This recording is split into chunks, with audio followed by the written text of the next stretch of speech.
Well, ladies and gentlemen, thank you very much for joining us at this US-Japan International Symposium, the first year of the Abe Administration and Directions for the Future Diplomacy and Security Strategy, hosted by US-Japan Research Institute. I am Jiro Kokuryo. I am Vice Chair of USJI and Vice President of Keio Gijuku University. Thank you very much for coming. Some housekeeping announcements prior to the start of the symposium. No eating and drinking is permitted in the conference room, and turn your cell phone to switch off or in manual mode. Simultaneous interpretation service will be provided. Please plug in the earphone to your chair and select your favorite channel. Please make sure that you return the earphone at the reception. There will be a question and answer session, and if anyone who acts and speaks in a way to seriously disrupt the proceeding of the symposium will be instructed to leave the conference room. As I mentioned, there will be a question and answer session. With regard to the submission of the questions, during the second break time, the question sheets will be collected, and the panelists will make comments on your questions. Because of the constraint of the time, not all questions will be answered, and please bear with us. This symposium is being recorded and simulcast over the internet, and there will be some reporting by the press coverage, and also reported or updated on the USJI website. In case of emergency, please follow the instructions.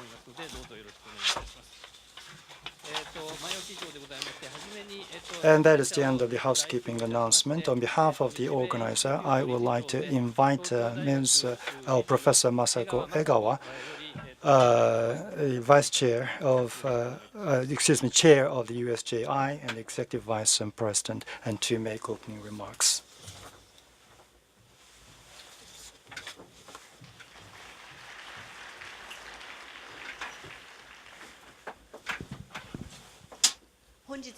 Thank you for coming to the symposium hosted by the US-Japan Research Institute, despite your busy schedule. On behalf of the organizer, I would like to extend my sincere thanks to every one of you. As everybody knows, USJI was launched in Washington, D.C. in April 2009. There are 8 sponsoring universities. Its mission is policy advocacy, nurturing researchers, and linking global stakeholders.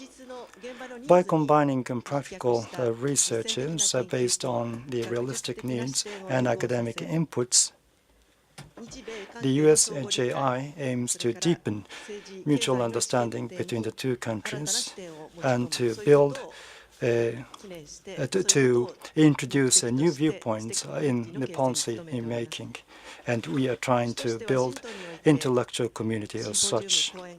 Mainly in Washington, we organize lecture symposium and workshops, and more recently, we organized workshops in which newly elected U.S. congressmen and women will be given opportunity to better understand our Japan, and the name recognition has risen recently.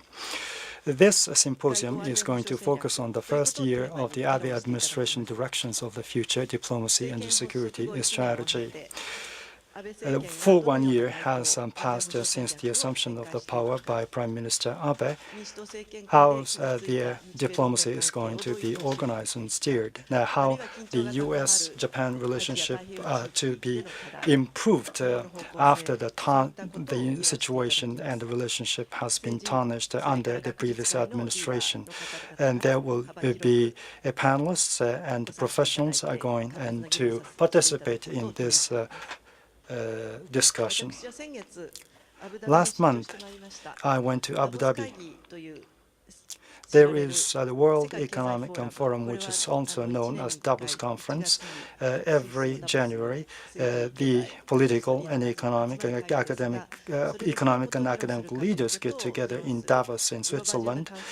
And there is a global agenda council, which is a steering committee to discuss what directions are going to be made for the World Economic Forum conferences. On that occasion, which I attended, there were a lot of questions raised from different people with regard to the direction of the Abe administration. That means after 30 years, finally, the policy direction of Japan is being given attention to by the world around, by people around the world. It is an extremely important thing for us then to have a serious discussion, extensive discussion on this direction of the policy. And with that, I would like to conclude my opening remarks. I thank you very much.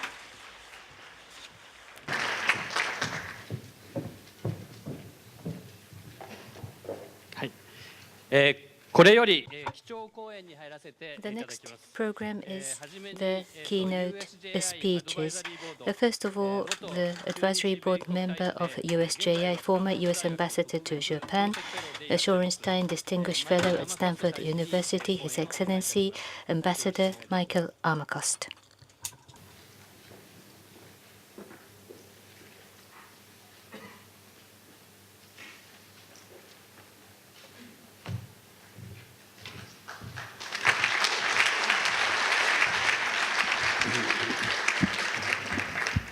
Thank you very much. It's a great pleasure to be here, not only to come back to Tokyo, albeit very briefly, but to participate in this symposium and to offer an American perspective on the U.S.-Japan relationship.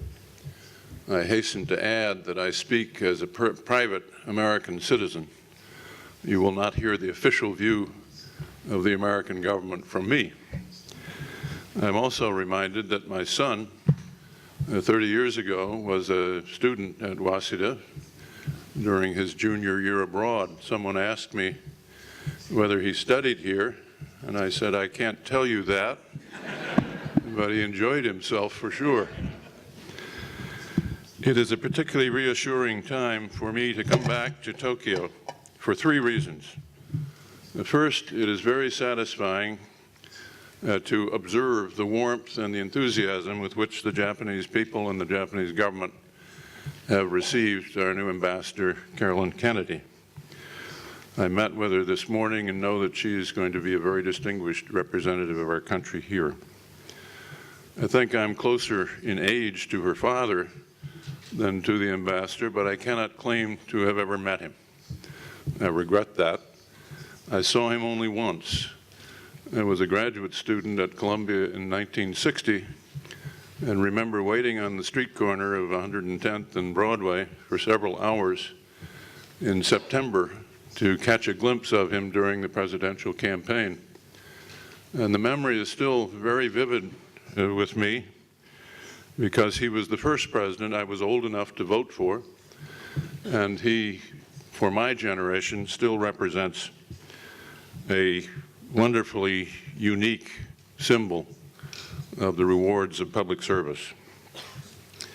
It's also very rewarding to be back in Tokyo to witness firsthand the accumulated evidence that Japan is back, I think, as your Prime Minister has said.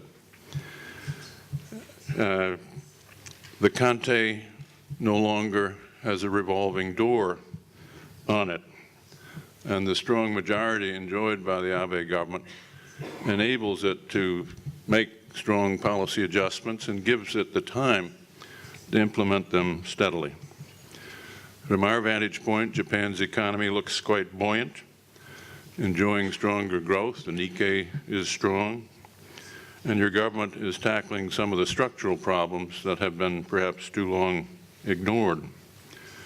Above all, people display the kind of optimistic can-do spirit that I've always associated with Japan through my adult life. And I'm very impressed by the realism and the determination with which Japan is facing up to new security challenges and shouldering a more ambitious and more active role in the region and in the world at large. I personally welcome the steps Japan's taking to raise its defense budget, to strengthen its institutions for security policy coordination, to reconsider the way it interprets the collective right of self-defense, and to expand security cooperation with other Asian nations. Some, I know, particularly in Beijing, seek to brand this as the remilitarization of Japan. I consider that nonsense. Beijing has increased its defense spending by 270% in the last decade, a period in which Japan's defense budget actually declined modestly. And of course, thirdly, I'm pleased to be here at a time when the U.S.-Japan partnership seems to be in very solid shape.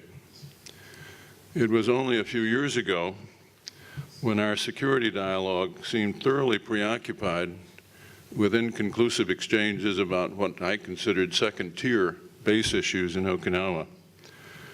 Today, the focus is more properly on aligning our national strategies and redefining the guidelines for defense cooperation between us. We've added a new and strong component of energy cooperation. This is driven in part by America's boom in the production of natural gas and tight oil, and in part by Japan's need to diversify supplies and lower the cost of fuel imports following the nuclear disaster in Fukushima. But it's heartening to see Japanese investors build or finance liquefaction facilities in the United States, which will enable us in a short time to begin exporting LNG to Japan and to others. Operation Tomodachi engaged Americans, and particularly armed forces, in the recovery efforts following the Great Tohoku earthquake and tsunami. Today, U.S. and Japanese forces are working in concert to relieve the humanitarian burdens inflicted on the Filipinos by the recent typhoon. And we're broadening our partnership by negotiating a regional free trade agreement, the TPP, that we hope will provide high-quality 21st century rules for expanding the flows of goods, services, capital, and technology among economies in this area. So I think this symposium could not have been organized at a more timely moment. We should be grateful that our relationship is in solid shape because we face, I believe, some daunting challenges in the fields of security and trade. And I would like to say a word about educational exchanges as well. I think the security environment is particularly challenging. Its contemporary features in Northeast Asia would include a very fluid balance of power, heightened nationalism, conflicting historical memories, intensified territorial disputes, competing aspirations for leadership, and in some quarters, a disposition to assume that one nation's gain must inevitably be a loss for someone else. I don't mean to ignore the impressive economic growth and cooperation that's quite evident in Northeast Asia. I am merely noting that it's accompanied by seeds of strategic rivalry. Several aspects of this balance, I think, are especially noteworthy. The most obvious is China's rise, which has certainly fostered a number of positive developments. It has spurred growth in China and in the world beyond China. It has lifted hundreds of millions of Chinese out of abject poverty. It has certainly accelerated the pace of globalization. So it deserves our respect. At the same time, it's allowed Beijing rapidly to modernize its armed forces through defense budgets that have, for now more than 2 decades, been in the double-digit annual range. With a global trade and a global resource diplomacy, it is not surprising that the Chinese are determined to build a blue water navy. And naturally, as Beijing's ability to project its power over distance at sea increases, its capabilities impinge much more directly on America's consciousness and our interests, and even more on Japan's consciousness and interest and that of other maritime Asian countries. It also appears that many in Beijing seem convinced that the balance of power in the world is shifting inexorably in their favor, and therefore they can flex their muscles, throw their weight around without so much regard as in the past for the sensitivities of their neighbors. In doing so, in the last several years, they've encouraged apprehensions among its neighbors, and the neighbors have encouraged the U.S. to deepen its engagement in the region. And our response was the so-called rebalancing to Asia. Perhaps chastened by those reactions, the Chinese have again been emphasizing the peaceful nature of their rise, and they have also sought a dialogue with the United States about how to formulate a new pattern of great power relations. Their aim was fairly transparent: to avoid a drift toward conflict between an established and an emerging power. And that's a worthy objective for sure. It's my impression, however, and I emphasize I'm a private citizen now. I live 3,000 miles from Washington and don't spend my waking hours trying to figure out what they're trying to do. But I don't think the conversation has advanced much beyond vague admonitions to seek win-win solutions, to display mutual respect for core interests, and to work to overcome strategic distrust. Observing China's recent conduct in the South China Seas and the East China Sea, I think they must feel free to define their own core interests in a rather expansive way, and to employ tactics in their pursuit which are ostentatiously muscular. The recently announced Air Defense Identification Zone is illustrative. China certainly has the right to declare such a zone. We have one, you have one, others have them. But it was the brusque manner of its announcement, the fact that it extended over territories controlled by other states, its application to flights not headed for Chinese airspace, and the inclusion of threats of military countermeasures against aircraft disregarding their unilaterally declared rules that provoked, understandably, strong reactions and strong resistance. If this is the way Beijing believes nations build trust and achieve win-win solutions, they're heading into rough seas, and I'm afraid so are we. Meanwhile, North Korea remains a very troubling outlier. Its nuclear activities are advancing across the board. It's just not nuclear and ballistic missile tests. They're building an indigenous nuclear reactor. They are enriching uranium at a more rapid rate. They are testing road mobile missiles, and there seems no letting up in the pace of those activities. Its threatening rhetoric last spring was more bellicose than ever before. The conduct of its inexperienced but cocky leader is highly erratic.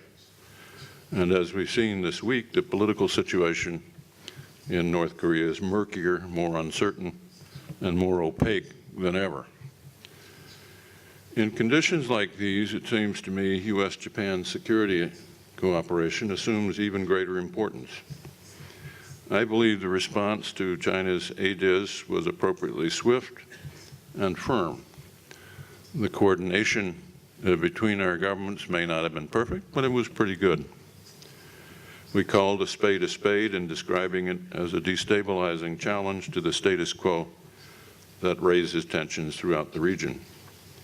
We demonstrated that it will not alter our military flights, and we will ignore it as far as that is concerned. We underlined, I think, the importance of close consultation among allies. We urged the Chinese to implement their declared zone in accordance with established international practices, and we put the ball basically back in their court. Given China's recent assertiveness, I would think one should expect that the balance our government seeks to strike between engagement on the one hand and hedging on the other will shift slightly in the direction of hedging. But our engagement with China will remain very important, both because of the huge size of our economic engagement with them, as you have the same kind of gigantic interdependence with China, but also because of our shared interest in initially arresting and hopefully rolling back North Korea's nuclear program.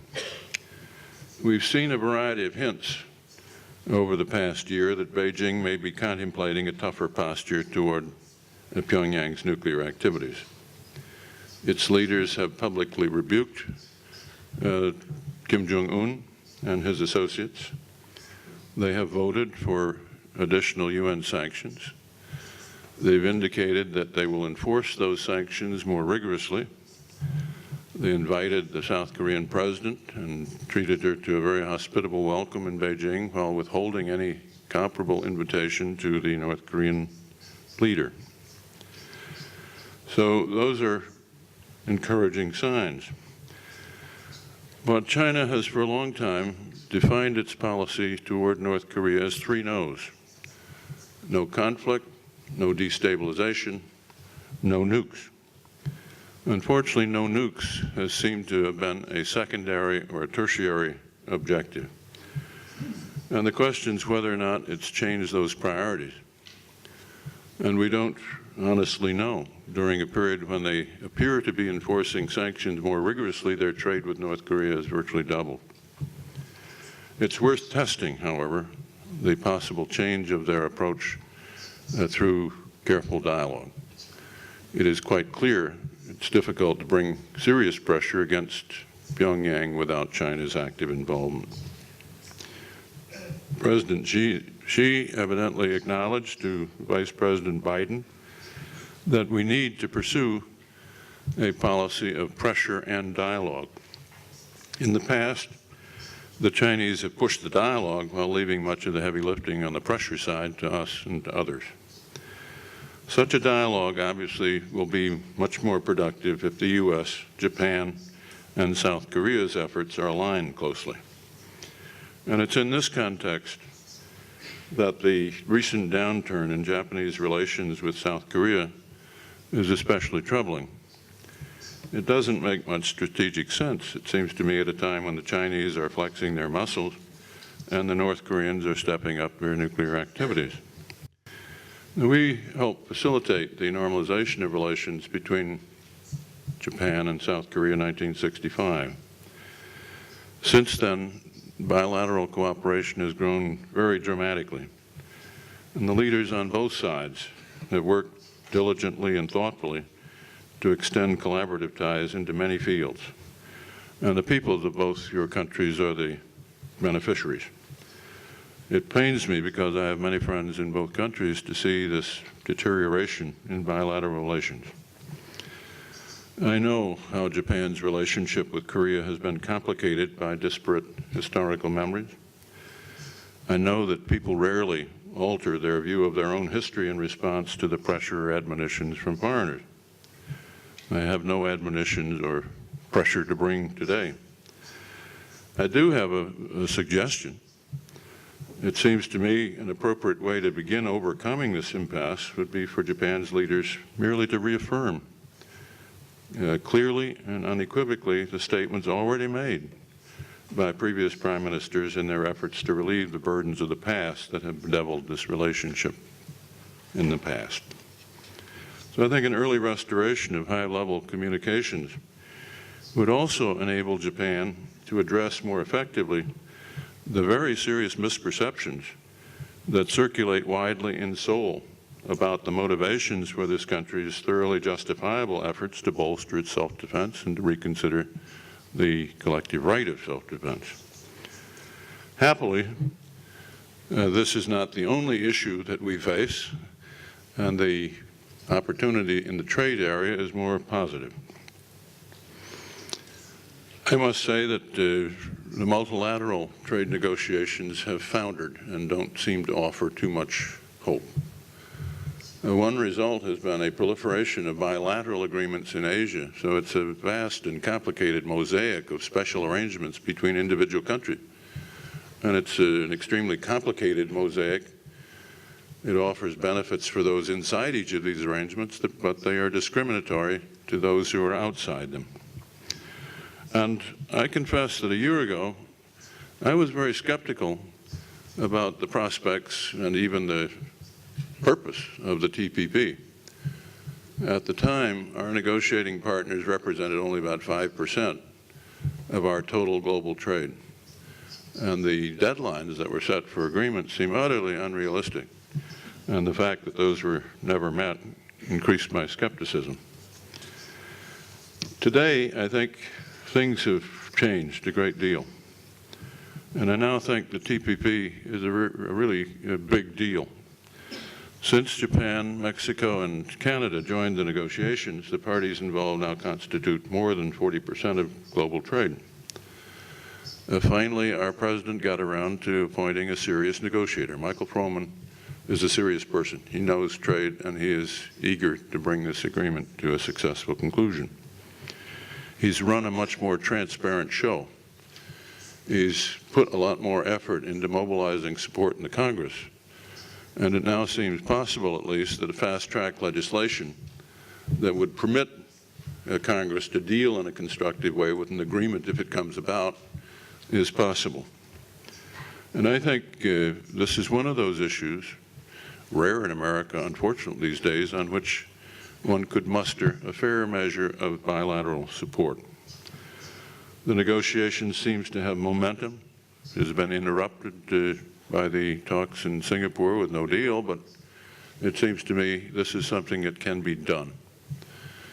I know that the end of the year deadline is no longer feasible, and one will have to see how this gets entangled in American politics during a midterm election year. But it's a very serious endeavor. Progress has been made. I think we understand the huge benefits that will accrue to the countries that are involved if we can bring off a deal. And as usual, the big responsibility falls upon those with the biggest economies. So the United States and Japan have to demonstrate the political courage that's required to expose the trade-offs needed for the deal and to make the decisions that permits the deal. So I think this is a real possibility, and it's a great opportunity. Let me say just a brief word in conclusion about student exchanges. I heard recently that last year 220,000 exchange visas were issued to Chinese students coming to the United States. It's a gigantic number, and it represents a big increase over the previous year and a significant proportion of the total foreign student population in the United States. I teach a course, a graduate course at Stanford on U.S. relations with Northeast Asia. I've done this for 10 or 11 years. We always have a number of Asian students. And I must say, over that decade, the number of Chinese and Koreans has continued to increase, and the number of Japanese has been reduced. I don't know how typical this is, but I think one has seen a decline in the numbers of Japanese studying in our universities. This pains me. I first encountered Japan through an exchange student. Her name was Nobuko Igarashi. She came from Sendai. She lived with my family in 1948 while attending the University of Redlands in California. My first direct encounter with Japan came as a visiting professor at Kokusai Kustokyo Daigaku in 1968. As it happened, students were on strike most of the year, so I didn't have to do much teaching. But it was a lovely experience for me and for my family. As I said, my son studied here. My other sons have had the benefit of overseas education.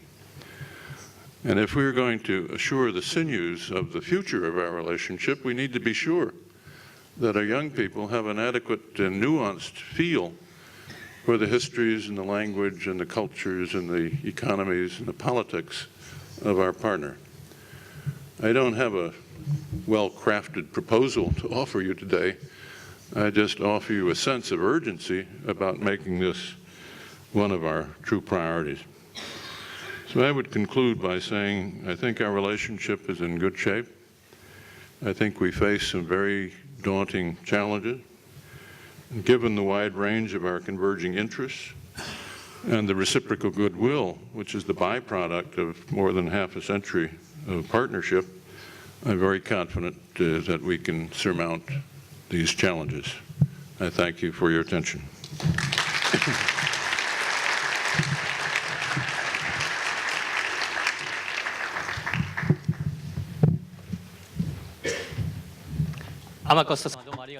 Thank you very much, Your Excellency, Ambassador Armacost. 続きまして、小野寺 Our 逸 next 則防衛大臣 speaker に is 講 Minister 演をお願いしたいと思います。 Itsunori Onodera, Minister of Defense of the Japanese government.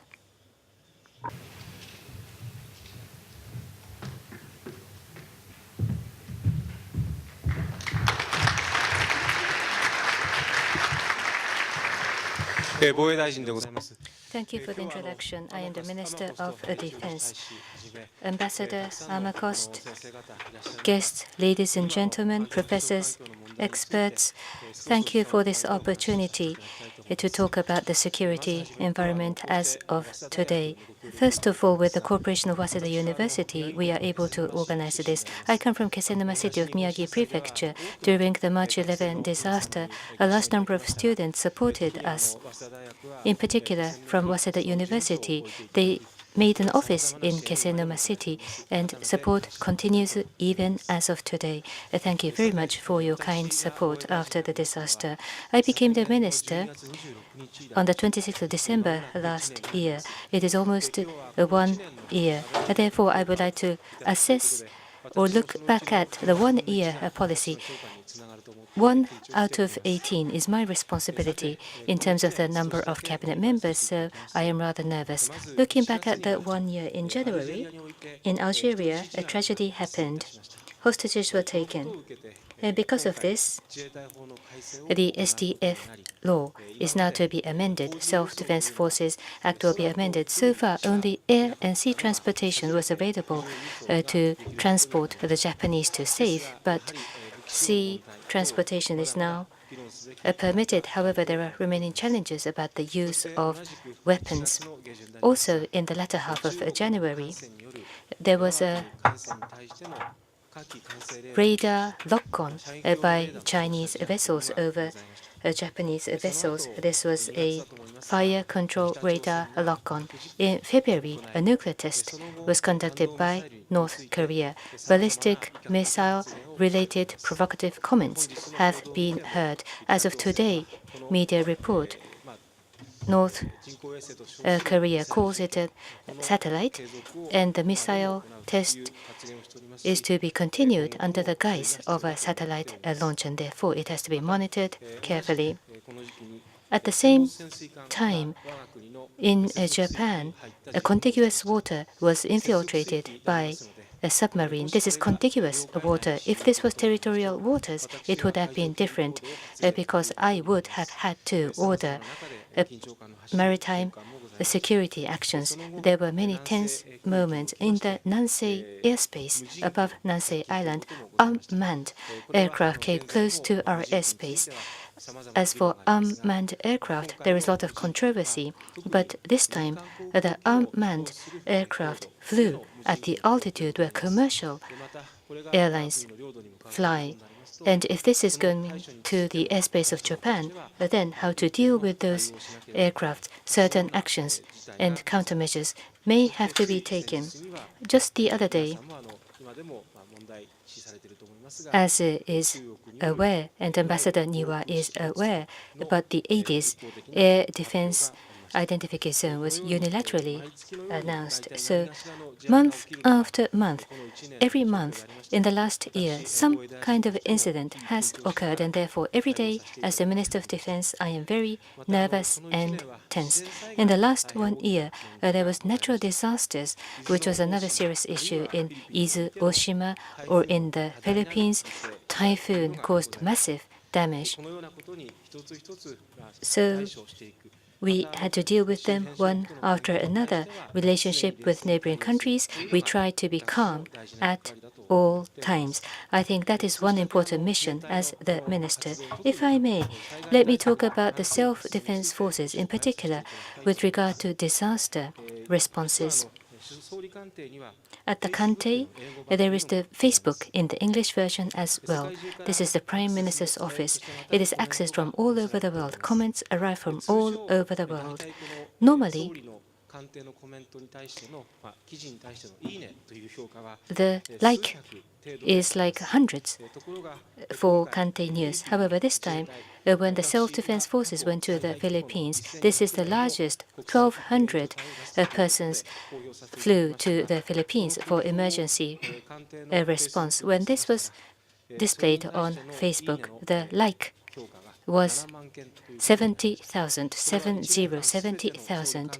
This is more than all the like for all the news for one full year.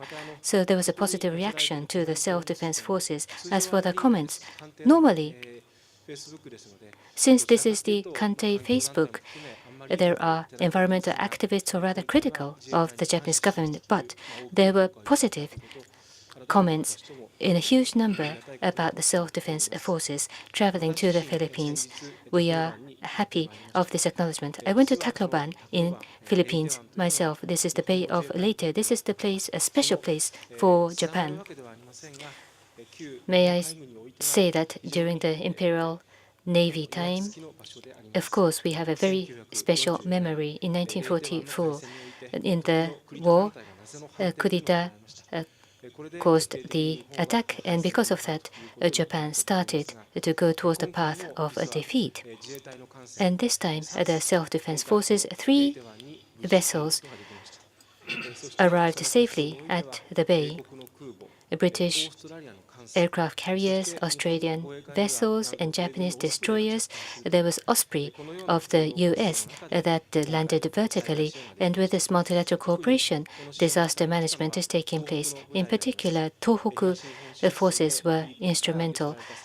The Philippines supported the Tohoku region after March 11, and this was the opportunity to pay a little bit of what we had received. In Tacloban, I observed the medical activities, or the pest control, or provision of goods and supply. The support of the SDF continues right at this moment. Going forward, since Japan does have the experience of disaster management, we wish to cooperate with Southeast Asia. In particular, from tomorrow, there will be the commemorative Japan-ASEAN summit. We would like to contribute to the capacity building in the area of disaster management. So in the last 1 year, numerous incidents have occurred, in particular in the area of security. In the last couple of years, large changes have occurred. During this century, the security environment, what was envisioned was the Cold War between US and the Soviet Union. What should be the role of the Ministry of Defense? That was the perspective initially. However, it has changed so dramatically. The largest change is occurring in Asia. China, India, and many Southeastern economies grew rapidly. In the global community, the presence of Asian economies have risen. The center of global politics has shifted from the Atlantic to the Pacific. This has been acknowledged by experts across the world.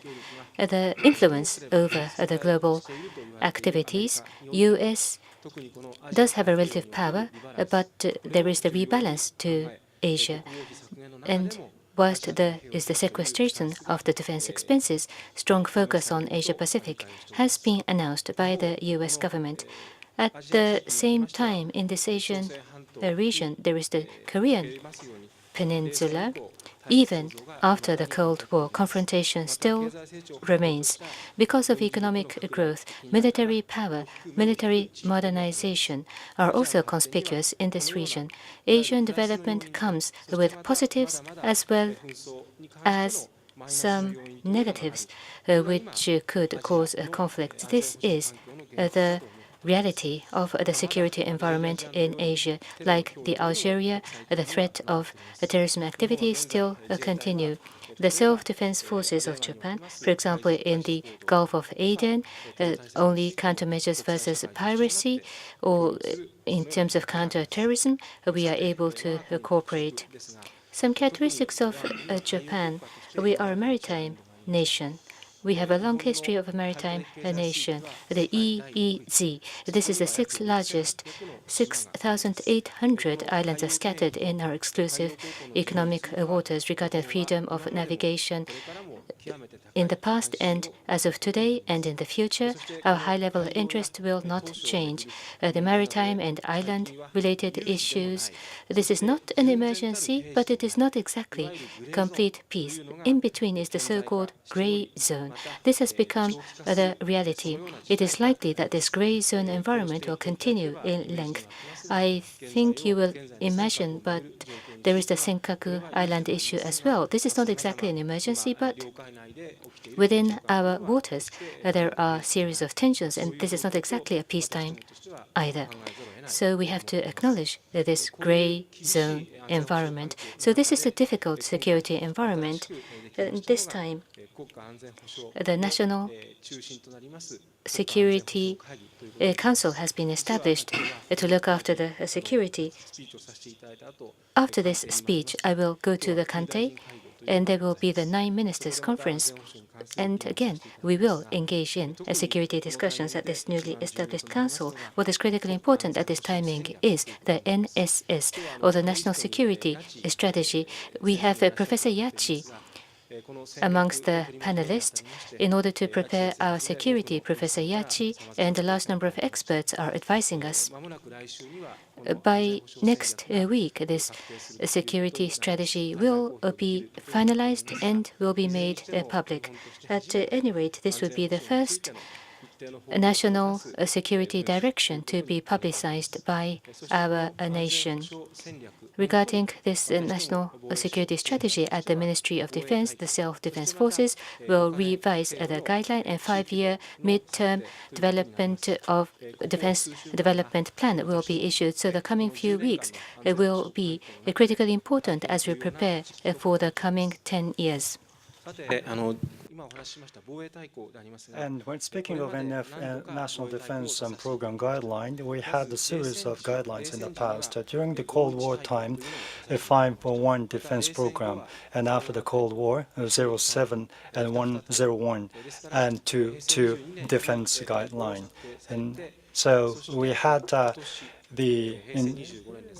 this year, there's going to be a National Defense Program guideline to be issued. During the Cold War time,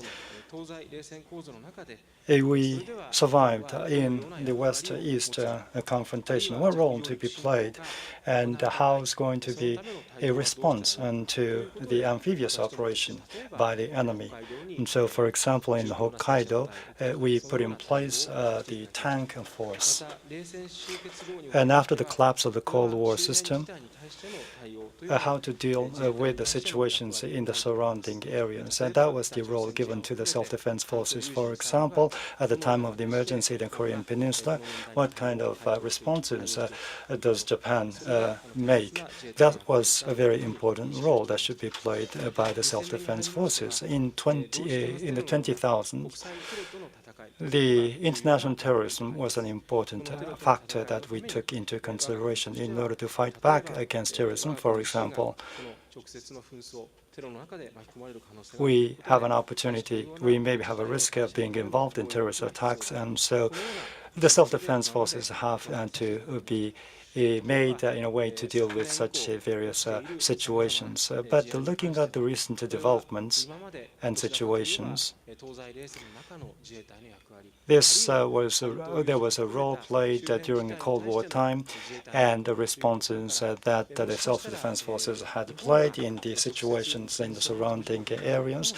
But rather, Japan may be involved in the conflict in itself. And so the defense program or defense program guideline has to be tailored in that way. When it comes to this specific program guideline, we're in the midst of formulating the guideline. What kind of equipment, military equipment, what kind of human resources, what budgets, and what kind of effectiveness, and how the priorities are going to be. That should be in place in order to come up with the defense program guideline. So I would like to take this opportunity to walk you through the outline of the defense program.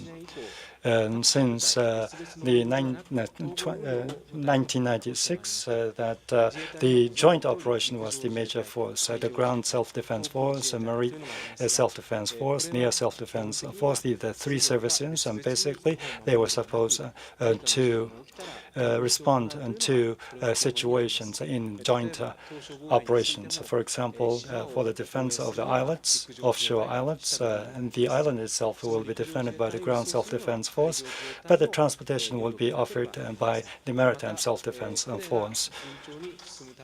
And in order for that to be achieved, air dominance has to be secured. So in whatever situation, joint operations is essential.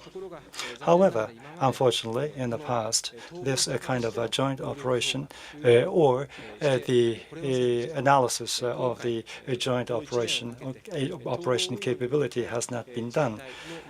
Therefore, we are going to spend 1 year to analyze the condition and what would be the things that will be lacking in order to deal with such joint operations. These are the things that we have done for the past year. More recently, when it comes to military equipment, we have to place an importance on the multi-functions and the versatility are going to be important for each element of the equipment. For example, in the maritime dominance and superiority,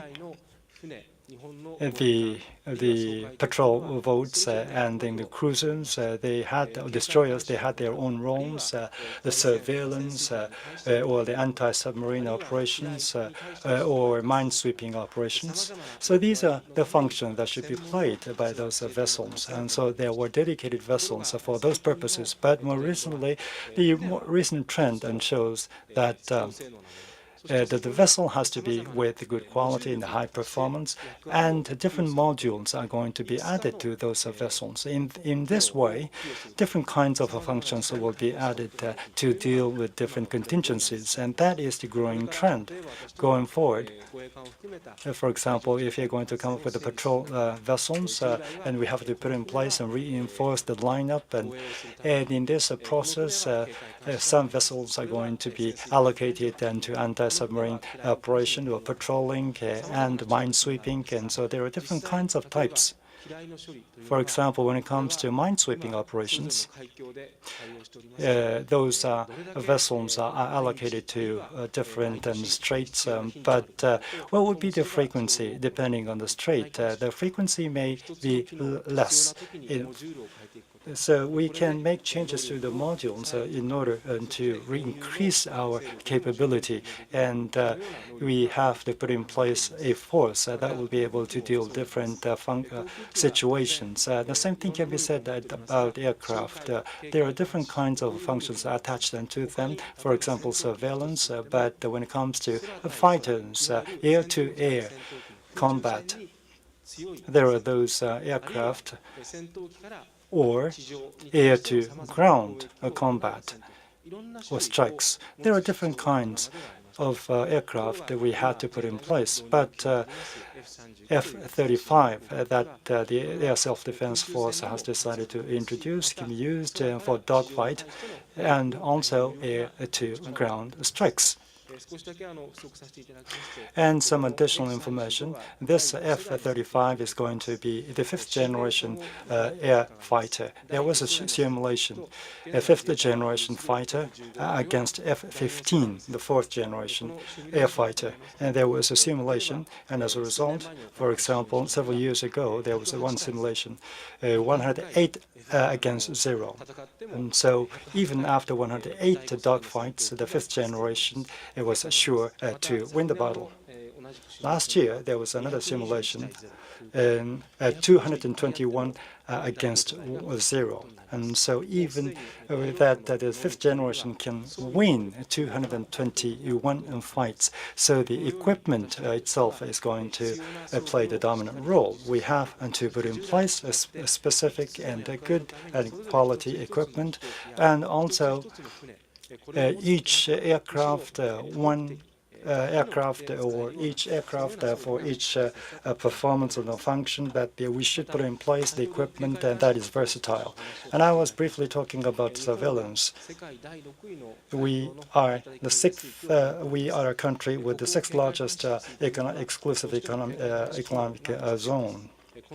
And there should be sufficient surveillance function and to be performed. Even today, at this moment, there are aircraft that are involved in this operation. 24 hours, 7 days, they have to be in service. This is a sort of a routine function to be played at the higher attitude that is higher than the commercial flights. Unmanned surveillance aircraft has to be considered for introduction.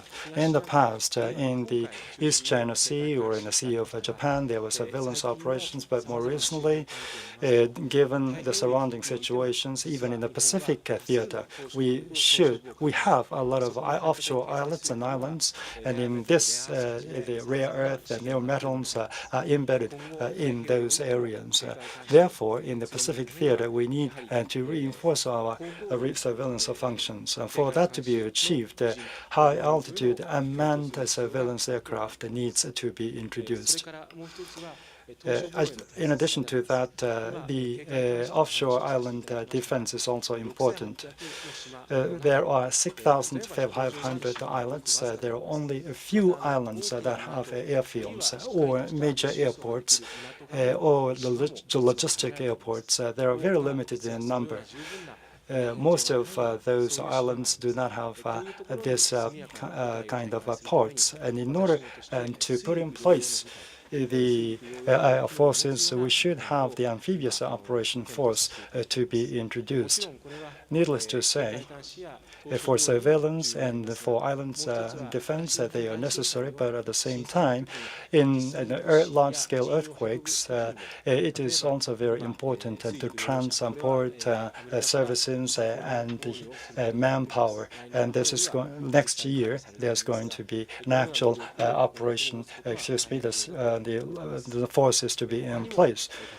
And other than that, we have experienced 3/11 earthquakes, and so we also have to put in place an arrangement that will be able to deal with this kind of situation. Now, we are now making every effort in order to put in place their joint operations, and there are some things that need to be corrected. For example, if in the case of the transportation of different things, the patrol boats and the transportation vessels have to come to the rescue point in the first place. And then from those vessels, the helicopters are going to be used to put in place the medical equipment and other rescue package and to the affected ground. The ground self-defense force and Air Force defense, air self-defense force and the ground self-defense have those aircraft. And the ground self-defense helicopter can land on the maritime self-defense force that the ground self-defense force helicopter cannot be maintained by the maritime self-defense force. And so when it comes down to this kind of detailed equipment, there are differences, minute differences in terms of maintenance procedures. There should be some corrections in this regard. The patrol boat has helicopters to be transported, and the rotors have to be removed in the first place. Otherwise, they cannot be stored in a cargo section, and it takes 2 days to remove the rotors in the case of ground self-force, and then again to put it back another 2 days. So it is going to take a lot of time and to put it back in operation. What surprises me in this regard is this Osprey of the United States. When it landed on the patrol boat, it only took 2 minutes to store the blades. And when I saw it in person, I really wanted to have that aircraft. There, and for the self-defense force equipment and to be deployed, there are many things we have to take into consideration in joint operations. I noticed a lot of other things. For example, tanks possessed by the ground self-defense force, they are the core device. They have both defense and offense capability, and they are the state of art. But they are quite heavy in weight, and they can't run on ordinary roads. And for that to be achieved, it has to be put on a trailer. The trailer or the truck, the self-defense force do not have enough number of trucks, and so we have to ask the commercial carriers to do that. And the areas, the roads that could be used are limited, and for heavy weight tanks, they can't be put on the trailer. They have to be separated. Turrets and the body have to be separated, and it takes one full day to do that, and then it takes several days to carry around. So that is too much for us, and to have a flexible response. We have the vehicles with the tires. They have the gun power equivalent to the tanks, and we would like to make a switch into this type of vehicle. And there was a press report that there's going to be a decline in the number of tanks, but for example, where there were commando attacks on the coast of the Sea of Japan, what is essentially important is to rush to the scene with this kind of vehicle. And if we can put in C2, this is another transport aircraft, we will be able to put our equipment in this aircraft. So mobility is extremely important. One concept that has been adopted in the new defense guideline is departure from the conventional wisdom. For example, that what kind of air fighter has to be necessary, or what kind of patrol boat, a patrol vessel is necessary. First, the enemy capability was to be analyzed, but instead of that kind of approach, we put together the analysis of all three services. And what is lacking, that is how we approach the analysis. Therefore, the joint operation is going to be the major point in our defense guideline. And another point is that we have a vast area, maritime, marine, and vast marine area. So it is important to put in place the flexibility and the mobility in order to deploy our forces quickly. And in this new defense guideline, what characterizes it is the power analysis was done in a joint manner, and then flexibility was given attention to. So joint flexible force is the term that can describe the new defense program guideline. And aside from the defense program, there is another important issue, the human resources. As you may know, we have a declining population, and the number of labor force is declining, and it is difficult for us to secure and good qualified personnel for the self-defense forces. Overall pie is declining. So in particular, when it comes to the self-defense forces, we cannot rely on foreign workers. So Japanese people are the ones we have to rely on. If that is the situation, it may be difficult for us to secure the sufficient number.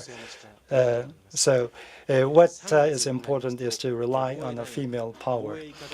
The Defense Academy and the medical school for defense, there are graduation ceremonies, and in March there were the ceremonies, graduation ceremonies, and the best students were women. Therefore, that the leader who called attention was always a woman. And for the very first time this year, the training boat, the captains, two of them were male. The women. Speaking of different kinds of services and functions, the women usually were considered to stay on the forefront. But if you take a look around the self-defense forces, like in the ordinary the troops, radar signs or the intelligence analysis and manned aircraft operations.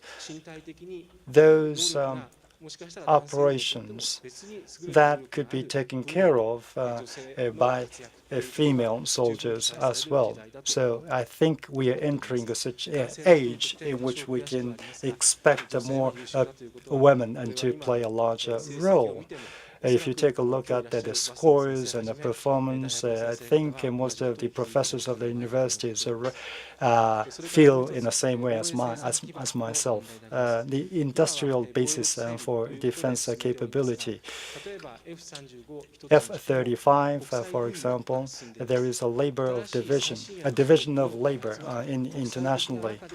International framework is necessary for developing this kind of military equipment. In particular, in the area of F-35, we're not able to have specific involvement because there were a lot of constraints. The stealth technology was not employed. I think this is something we missed, and a rare opportunity. We have to go ahead with this kind of a program, but when it comes to this F-35, there was a statement issued by the Chief Cabinet Secretary, and with this in place, we will be able to get involved in the joint production.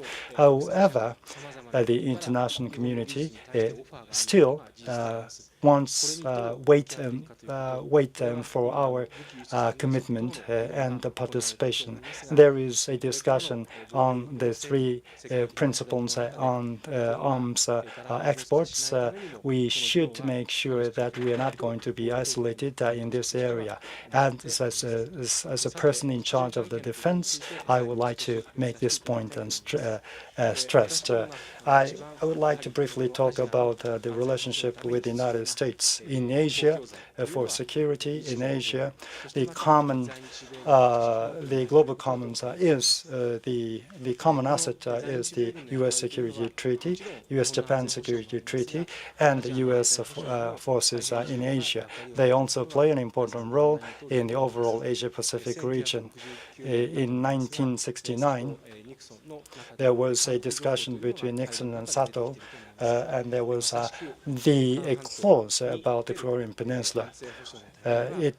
For the security in the Korean Peninsula, U.S. forces in Japan were extremely important. And this understanding was shared by consecutive presidents of South Korea. I truly hope that President Park Geun-hye will be able to share this view as well. I think this is something that should be discussed in the following discussion. We consider South Korea an important partner. One thing I would like to mention here is that ADIZ was set by South Korea. In the past, there was a prior discussion, consultation from South Korea, and the commercial flights. If within this FIR by commercial flights, the Korean ADIZ was extended. This is something we understand when it comes to the Korean proposal, and we have the hotline between the two countries. For example, in the Kyushu area, from Kyushu base to Kyushu base and Daegu base, there was a hotline, and there are regular communications every day. And with the expansion of Korean ADIZ, In the following process, I believe that there will be continued communication between the two countries. Unfortunately, under the Hatoyama administration, with regard to relocation of Futenma Air Station, there were some confusions.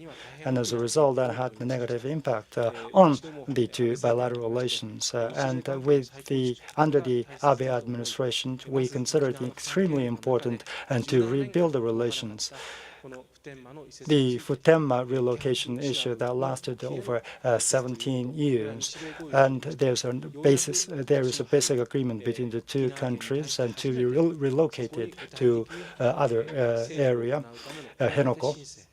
And then this spring, we were able to apply for the landfill of the area. Okinawa Prefecture is now studying the possibility. I truly hope that this offer and proposal will be accepted by Okinawa. And also, in addition to that, the integration and consolidation of the base facilities in Kadena and in the south should be promoted. Another issue, this was taken up in the U.S.-Japan summit. Kyotango City, near Kyoto, there was a Japan, the self-defense force radar site, and close to it, X-band radar station is requested to be built by the United States. There was a specific request made by President Obama. Kyoto Prefecture and Kyoto Tango City, we are going to consult with them, and then the land is going to be secured, and after that, the result will be reported to the United States, so that the station is going to be built next year. I think we are taken care of in a speedy manner, and the United States is also thankful to us in this regard. Looking at the very recent developments between the two countries, quite friendly relations. The defense exchanges are quite frequent. Every 2 months, I have an opportunity to talk with the Defense Secretary, and there was a unilateral statement and declaration by China with regard to Addis. It was the United States that made the very first statement opposing the setup. So in this way, that we should build a solid relationship between Japan and the United States. Plus, we need to build our defense capability. By doing so, we will be able to put in place a rearrangement that would prevent any contingencies from taking place. Now, I'm going to complete the first year as the Defense Minister of Defense. My primary goal and responsibility is to keep peace in Japan and this region, and we have to keep vigil so that we will be able to keep this peace. We need to continue dialogue with neighboring countries. Unfortunately, the channels are not ready to be continued, but we have to make efforts that the marine communication mechanism has to be pursued between Japan and China. This kind of hotline needs to be built. Under this Abe administration, in the first Abe administration, there was an agreement between the two leaders. And until last September, there was a working level discussion. And it was expected this agreement was to be concluded within this year. On September 11th, there was an incident involving Senkaku Islands. All the negotiation was terminated and suspended. As far as Japanese side is concerned, we are Japan outside is concerned, we are offering the resumption of dialogue and to China. I think this kind of effort has to be continued. If I may repeat, we have to build a defense capability in this region so that we can maintain peace in this region. For that to be achieved, we should put in place the self-defense and an exchange with neighboring countries. For us, we are going to make external communications, and for that purpose, of course, there may be critical comments against the Abe administration, but we will lie to take them with us so that we can make further efforts in the coming year. Thank you very much. Thank you very much, Minister Onodera.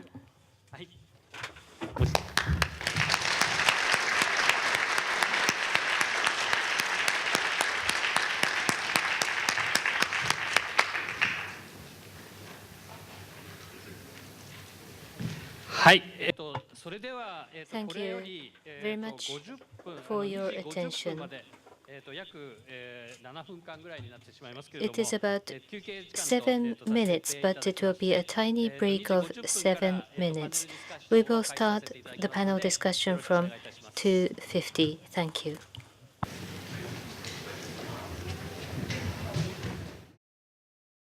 ここからは同志社大学の村田浩二学長にモデレーターを President Murata of Doshisha University will be the moderator. それではパネルディスカッションを始めさせていただきます。 Thank you very much. The panel discussion will start. Thank you for the introduction. I am President of Doshisha University. My name is Murata. I have the honor to serve as the moderator.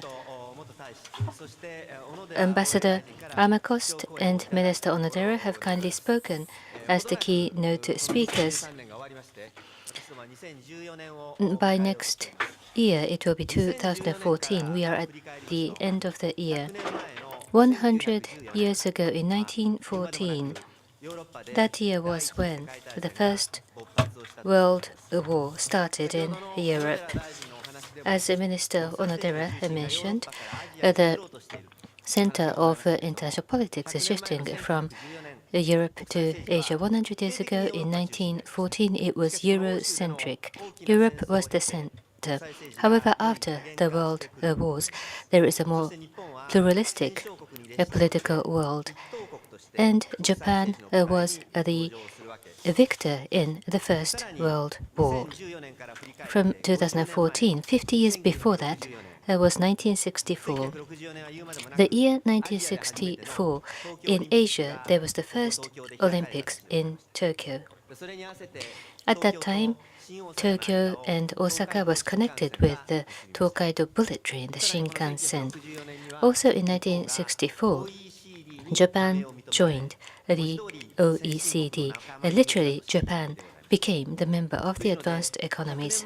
And therefore, 100 years ago, Japan was one of the victor, leader of the countries, and Japan was defeated in the war. And 50 years after that, Japan once again rejoined the advanced economies. Now, next year, 2014, will Japan be able to come back again? Will there be a comeback Japan be in the center again next year? But unlike 50 years ago, unlike 100 years ago, as we heard in the keynote speeches, today in Asia-Pacific region, China is the critical player or the actor. 100 years ago in China, after the 1911 revolution, China was in a major confusion. 50 years ago in 1964 in China, for the first time, they succeeded nuclear test and became a nuclear power. As of today, China is the second largest economy.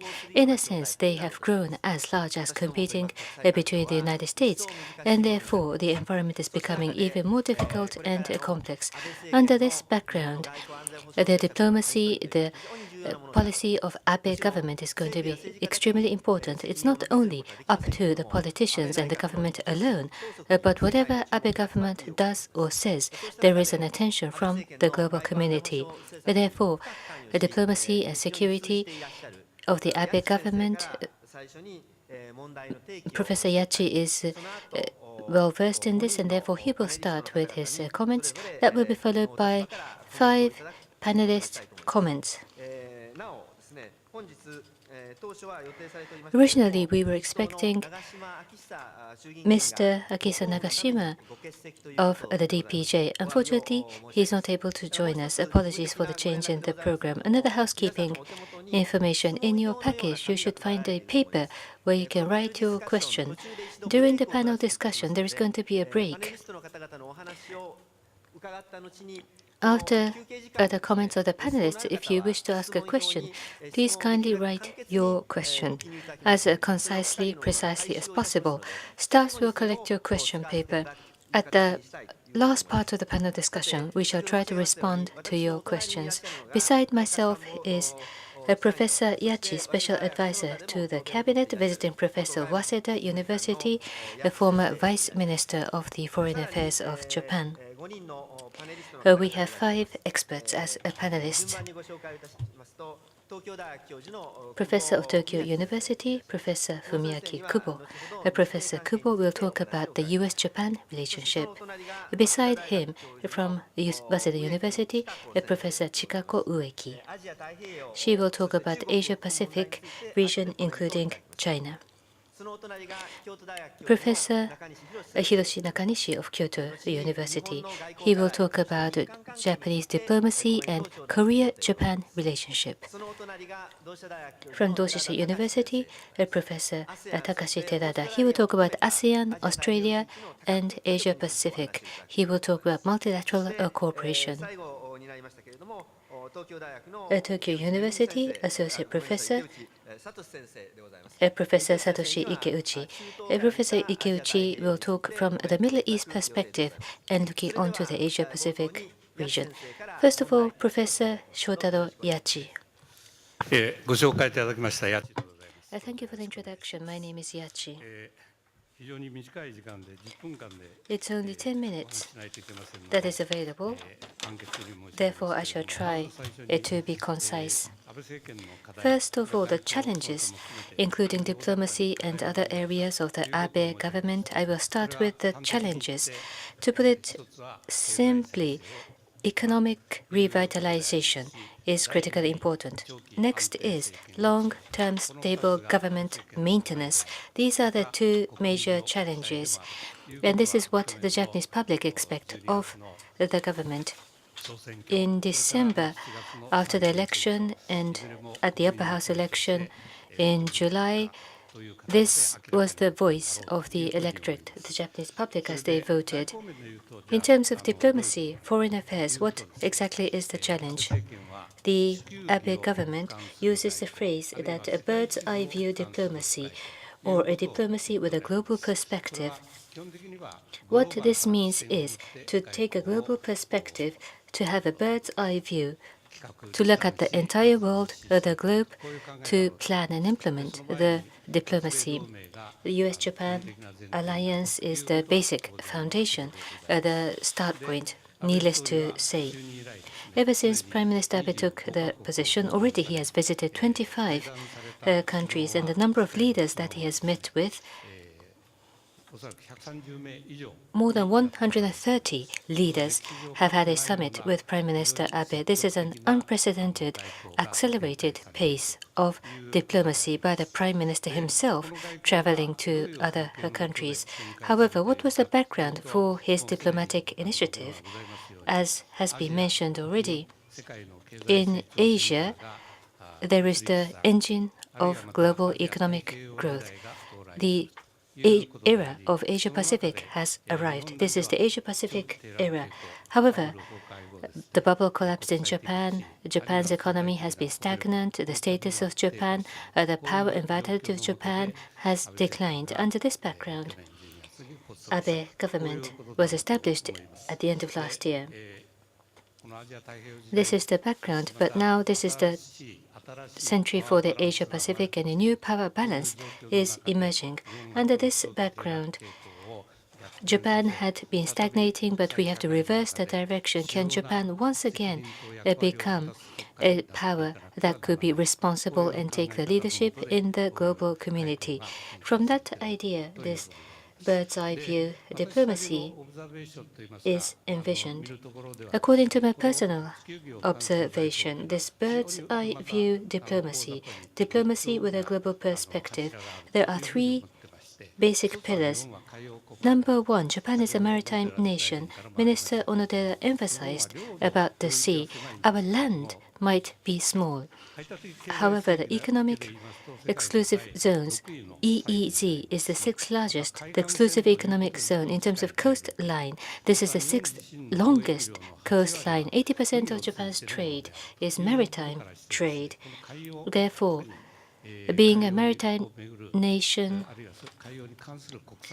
sea-related laws, maritime-related affairs, compliance with the treaties and laws in order to comply, together with the neighboring countries and with the maritime countries, there must be partnership and collaboration. Whatever has to be complied is the freedom of navigation, counter piracy. These are the issues. This is the first point. Japan has Japan unique culture, traditional culture, or the disposition of Japan. These have to be maintained and conserved. At the same time, there is the universally shared sense of value across the global community: freedom of persons, protection of human rights, rule of law, promotion of democracy. These have to be protected. In order to protect countries that are making the efforts, or if their country is trying to become democratic, there must be cooperation and provide assistance and aid. So value-based diplomacy. This has been a continuation from the first Abe cabinet a couple of years ago. The third pillar is the growth strategy. Economic revitalization was mentioned already, and there are the three arrows, the Abenomics, and out of that, the third one, which is the growth strategy. This is still in process. This is still a work in process. This is critically important. But in relation to that, diplomatically, the markets have to be developed across the world. Japan needs resources. Of course, compliance would be critically important. At the same time, the government shall try to support the Japanese businesses entering foreign markets. Infrastructure export, there is the top sales by the Prime Minister himself to export. Traditionally, the Japanese government tried to stay behind the scene for Japanese companies entering foreign markets, but now the Japanese government will become more proactive in supporting the Japanese industry as they venture into the international market. As part of the diplomacy, what is important is, of course, the US-Japan alliance has to be deepened further. In order to strengthen this already strong alliance, the imminent real issue is the relocation of Futenma and the landfill of Okinawa. That is the imminent issue right in front of us. The defense guideline between our two countries, this will be worked on next year. The exercise of collective defense, changing the interpretation of the collective defense. Some people say that this means that Japan is going to battle and engage in war together with the US all over the world, but that is excessively unrealistic. That is just going too far. The exercise of collective defense should be enabled by a legal framework. That is the objective. This naturally would be a contribution to the promotion of the US-Japan alliance. That is because there will be a heightened deterrence by both of our countries. That should be in the interest of security. US-Japan alliance is extremely important. Plus the TPP, the trade negotiation.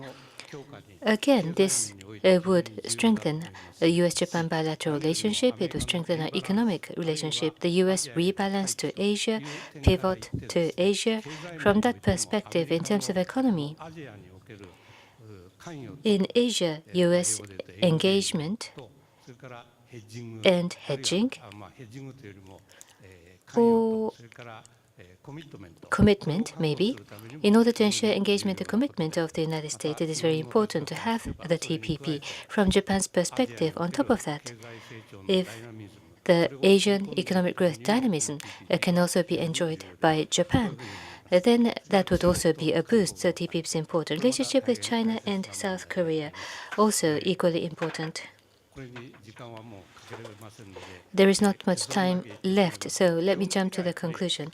Basically, between China, free and open international order must be established together with China. That includes maritime order or a free trade regime. So free and open community and countries that engage in these activities, all countries should benefit.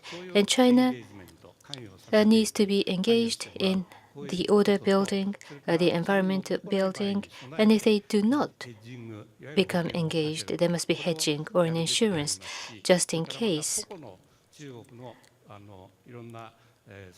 In the case of China, for specific policies of Beijing, strategic patience is required on our side as we deal with respective policies that China initiates. In terms of South Korea, there are common senses of value that we share, and therefore we will try to pursue those common goals.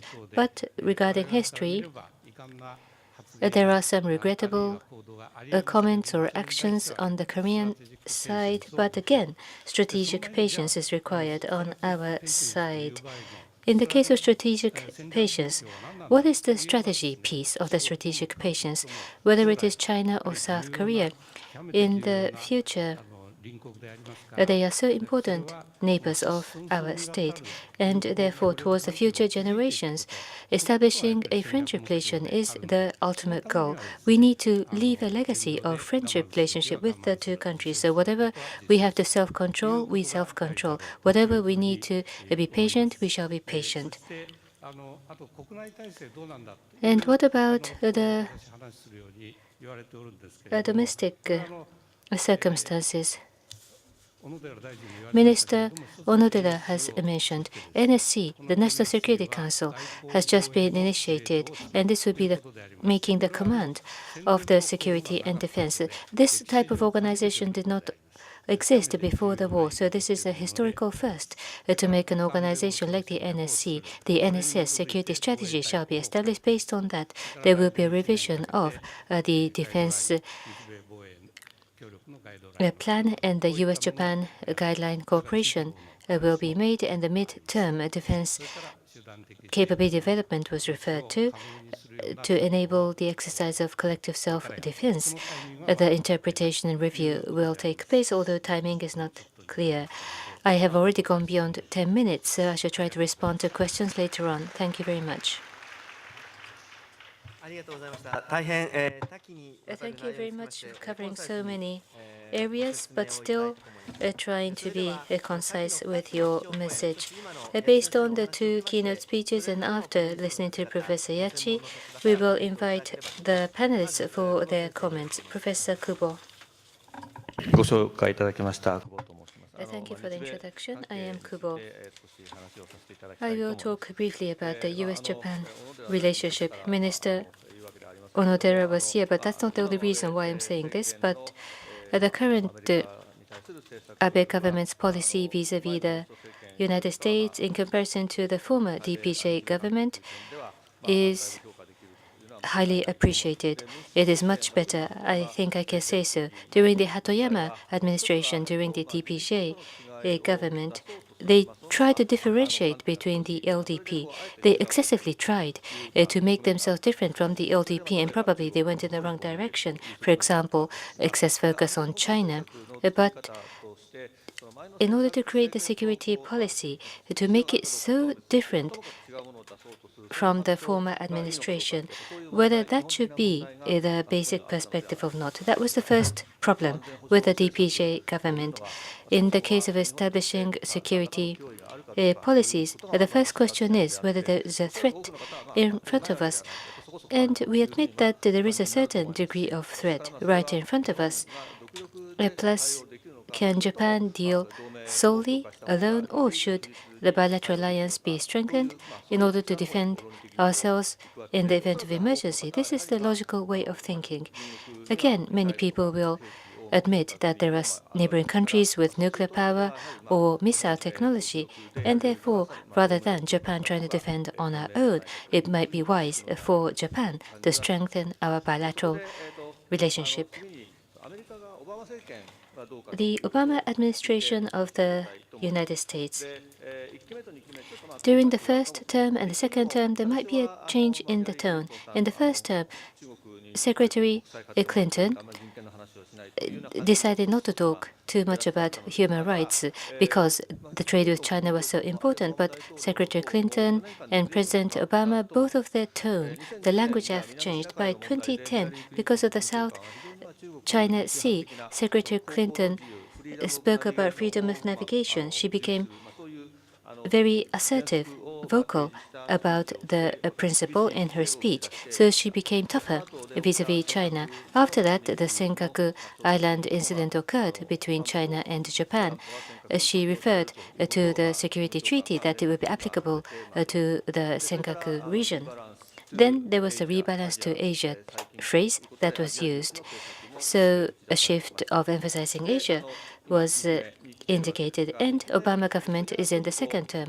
In the second term, the rebalance to Asia, what has happened? Secretary Kerry says it's pivot to Syria rather than pivot to Asia, looking at what Kerry is doing. 95% is occupied by Iran and Syria in terms of Kerry's term or Kerry's time. But it is true that there are some questions about Secretary Kerry's pivot to Asia. However, I do not deny entirely. There are some areas where we can be assured and where we do have some concern. What is the reassuring part of the Obama administration? This year, there was the 2+2 consultation. So the 4 ministers of Japan and the US, 2+2, all the 4 ministers of the defense and foreign affairs and the state came. And the US secretaries spoke about the interpretation of the collective defense. They said that they positively accept. South Korea was disappointed in the US comments, but this was an encouraging message for Japan by the 2 secretaries of the US.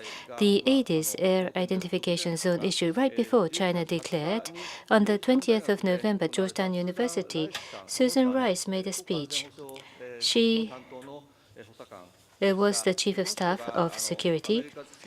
She spoke under the title of America's Future in Asia in Georgetown. She referred to China. Let me quote her. When it comes to China, we seek to operationalize a new model of major power relations. So China talks about major power relations, and Susan Rice used the word operationalize. Operationalize. It seems as if there is an existing relation already, but how to operate, how to implement, how to smoothly put in action. That sounds the meaning. So China's word are taken literally excessively, and that might be a concern. Japan and China should not escalate. She sort of took China and Japan at the same level. She did not talk about the valid control of the Senkaku zones of Japan. She did not refer to U.S. obligation of Article 5 of the Security Treaty. Apart from the president, she is in the position to control NSC as the top, but it was not exactly assuring. That was my impression. But another point which was more assuring was when China declared the Air Defense Identification Zone. Very soon, the United States dispatched B-52. 2 B-52s flew through the zone, which was very supportive of Japan. We were very grateful. After B-52, measures regarding the civilian aircraft, because Japan has decided to ask for a withdrawal of ADIS, but Vice President Biden did not ask for a revocation. If something could be done by operation or application, that was the nuance of the Vice President. Therefore, on the whole, the grade might be A. It's an issue of 85 or 90 in terms of the score, but there must be more harmonization between the US. Japan would like to coordinate more with the United States.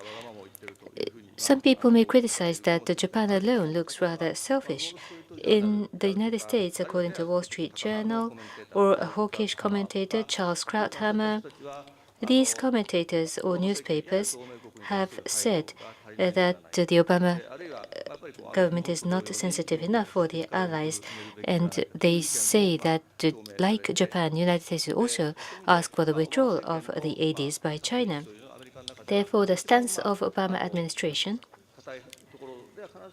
they were not representative of the American sentiment, but on the whole, the direction is towards strengthening the US-Japan alliance.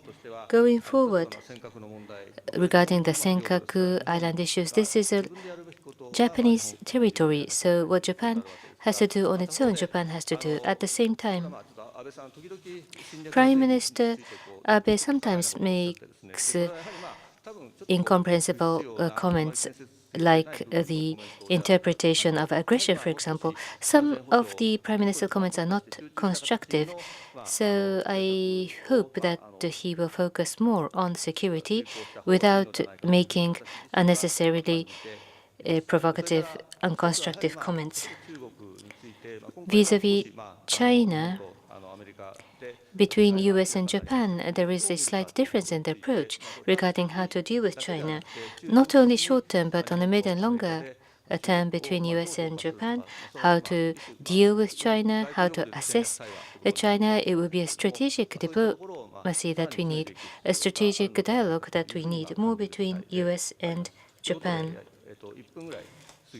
I think I have spoken 8 minutes, but close to 7 minutes. Thank you very much. Professor Kubo, thank you very much. As you may know, well, it's a very difficult job for university professors to stick to allocated time. Now, Professor Ueki, your turn, please. Thank you.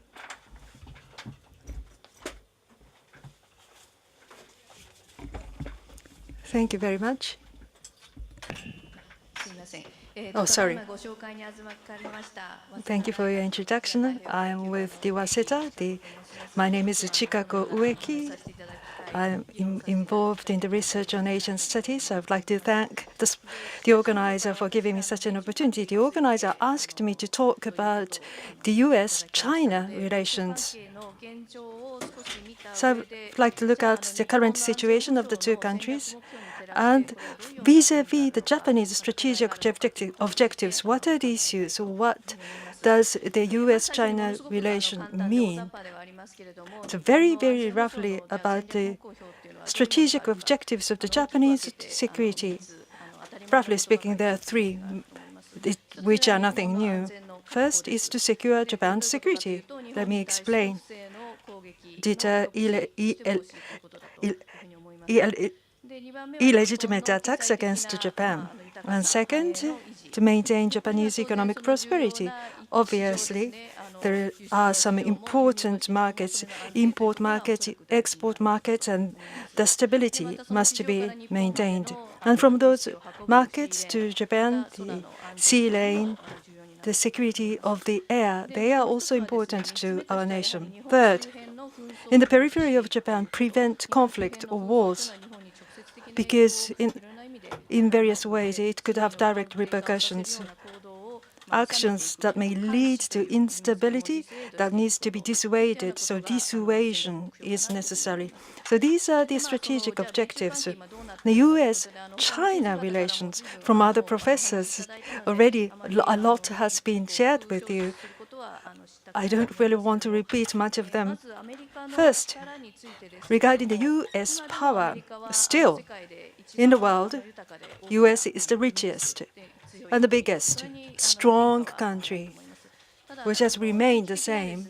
However, in terms of the midterm trend, relatively speaking, their influential power has declined. It started already and it's continuing, and in the near future, for a while, it's likely this decline is likely to continue, especially spending cut by the government, deterioration of the budget, fiscal balance. I think more people are aware of this. These two wars have been bequeathed from President Bush as a result of the wars against Afghanistan and Iraq. People in the United States are war averse. Now looking at China, more proactively, they are becoming assertive. And then they also translate their belief into actions. So they are becoming more assertive. Economic development has slowed down, but it's still growing, and military power strengthening is continuing as a trend. Now, domestic Chinese issues about instability from 1990s, about agricultural issues or disparity depending on the region, social uncertainty, political uncertainty, many things have been regarded as issues in China. Still, after 10 years, 20 years, these issues have not been solved in China. US-China relation. What about what they envisioned in the region? They have already come up with two visions from the United States, pivot to Asia, rebalance, so-called, and from China, a new type of great power relation. That's the concept. Now, pivot to Asia. Because of non-presence, anxiety, degrees of the influence, this needs to be stopped. So, pivot to Asia, the declaration of their presence. And the allies in the region, or the friendly nations to the United States, by collaborating with them, they alleviate uncertainty. I think that's part of the blueprint. For the United States, what is Japan? For a long time, the U.S. had expectations on Japan. Ideally, what are the expectations? Be a leader in Asia. I think the U.S. wants Japan to be a leader in Asia. In Europe, there's the UK. In Asia, here is Japan, and Japan serves as a leader, stabilizing this region and enjoying a close relationship with the United States. I think that's the kind of ideal picture by the United States and Japan, Korea, the United States. Collaboration, coordination among the three is very important. But looking at the current situation, Japan, U.S. is confrontational, and in a way, the U.S. is concerned that the U.S. might be dragged into this. At least some people have this concern. Japan, U.S., Korea, and Japan, Korea. In the strategies, at the moment, it is not really an effective means when you look at the trilateral or bilateral relation. Now, China is advocating a new type of great power relationship. Very roughly speaking, with hegemon in the First World War, the Second World War, if you look at the past world wars, this involved many countries, but for the emergency of the new hegemon, the conflicts can be avoided. Now, in itself is a good concept, as the Ambassador Armacost said, but without wars, the substitution of being hegemon might be being pursued. The November 20th, the Susan Rice statement, the Professor Kubo mentioned this. Now, more recently, this new type of great power relation in the U.S., the pivot to Asia. I think this new great power relation is taken as one of the pillars by the United States. Now, against the backdrop, the ADIZ has been established. What are the issues here? At the risk of repeating myself, setting aside Senkaku, there is a ICAO, International Civil Aviation Organization under the United Nations, controlling the flight safety. The Chinese ADIZ has been established while ignoring the ICAO rules, and I think that is one of the major problems. What does this mean? What does this mean? B-52 was dispatched by the U.S. regarding this airspace for China. If China wants to get into the Pacific, this is a very important area. So what does this B-52 flight mean? Probably, I'm just saying probably, global commons, global access in the world. U.S. will not tolerate any challenges against this commons. The U.S. will not budge I think that was what it meant. But can we change the unilateral action by China? No. The answer is no. So when things like this happen, while other countries keep saying no, no, and no, we have so far have been unable to stop such an action. So what should Japan do? Regarding the midterm trend of the United States, if that's the declining power, then Japan needs to come up with a certain kind of mechanism to complement that. One is to deepen the U.S.-Japan security allies. Professor Yachi mentioned Abe administration. What Abe administration has been doing is according to this objective. So U.S.-Japan efforts, will they suffice? I think there is a question mark. If you ask me that question, if the U.S.-Japan efforts will suffice, that's okay. But if they are not good enough, then for midterm and long term, we need to have some options so that we can complement this, having more options and maximize strategic measures. I think that constitutes the basics of strategies. So Japan, Korea, those measures, more measures are welcome. And the pivot to Asia by the United States, as well as Japan's current defense outline in this region, the multilateral security framework is important. That has been advocated by various parties. But to be honest with you, it's not progressing much. So on the part of Japan, while the U.S. has been saying this pivot to Asia, again, Japan probably needs to pivot to Asia. U.S.-Japan versus other region. So this is kind of a binomial confrontation that used to exist in the past. Instead of that, both U.S. and Japan need to create that kind of a system. In Europe, it started in the 1950s, and spent 50 years and 60 years, they have come up with that kind of a framework. So here in Asia as well, it might take such a long time. And while U.S. and Japan still have leeway to tackle such an issue, it's important for us to get started. Rule of law is a very important point of assertion. So that we can actually do this, we need to come up with rules or penalties, and they have to be enforceable.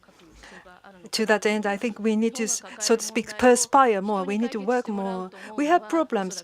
We shouldn't let other people to handle the problems for us. We have to keep making efforts, and then we need to solve those problems we have with other nations. Thank you so much for your kind attention. Professor Ueki, thank you very much. Well, in the previous speaker was talking about the concerns and expectations by the U.S.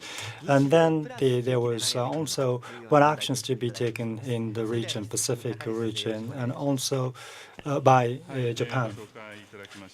Professor Nakanishi, the floor is yours.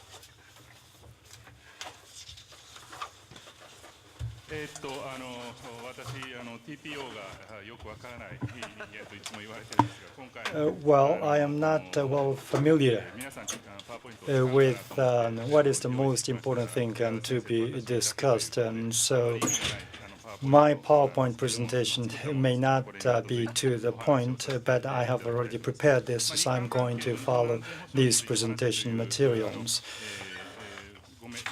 I was instructed to talk about Japan-Korea relationship and Japan's security, and there was major topics that have been discussed by the defense minister and Mr. Yachi. So I'm going to focus on the bilateral relations with South Korea. Well, the situation is tense, unfortunately, and I think this is a common understanding. But we have to look back in the 1990s, the bilateral relation with the South Korea. When it comes to this bilateral relation, the two countries and governments paid a lot of attention and made a lot of efforts for improvement. And I would like to remind you of that fact. One of the contentious issues that we face today is the so-called comfort issue and the Kono statement and the Murayama statement, or the Asia Women's Fund surrounding the comfort women issue. In those years, the two governments made tremendous efforts in order to improve the relations, and I think these are the tools for that purpose.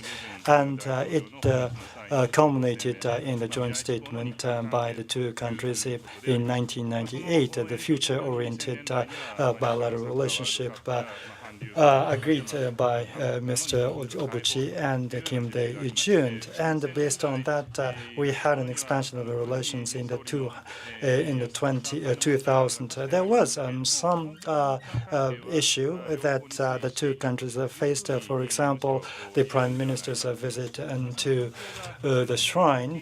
But in general, I think the situation was relatively favorable. But after the mid-2000s, there was a deteriorating factors. To be frank with you, I should say that the South Koreans' attitude to Japan was subject to change. Those pro-Japanese Koreans were criticized for their statements that were described as pro-Japan.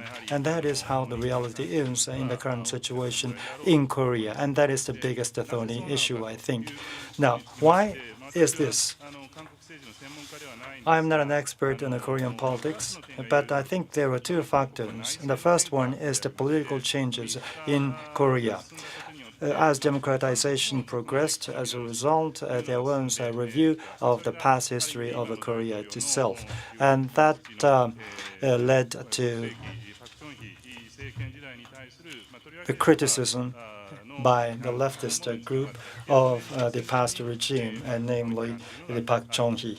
And I think that also was related to criticism of Japan. There was a generational change, and that which is another factor. I think in the past, there were those generations who had memories of the colonial rule of Japan. But currently in the government, there were those generations who studied in the United States or studied only in Korea. So they are the dominant group. Their perception of Japan is different. Another one is relating to the environmental changes, or international environment change. That in the Pacific region, the leadership was taken by China and the United States, and that made a change to the share of the importance of the bilateral relationship with Japan. In other words, thinking of the problems that we face with South Korea, there should be a discussion about the geopolitical gap between the two countries. This should be the basis of our recognition of the situation.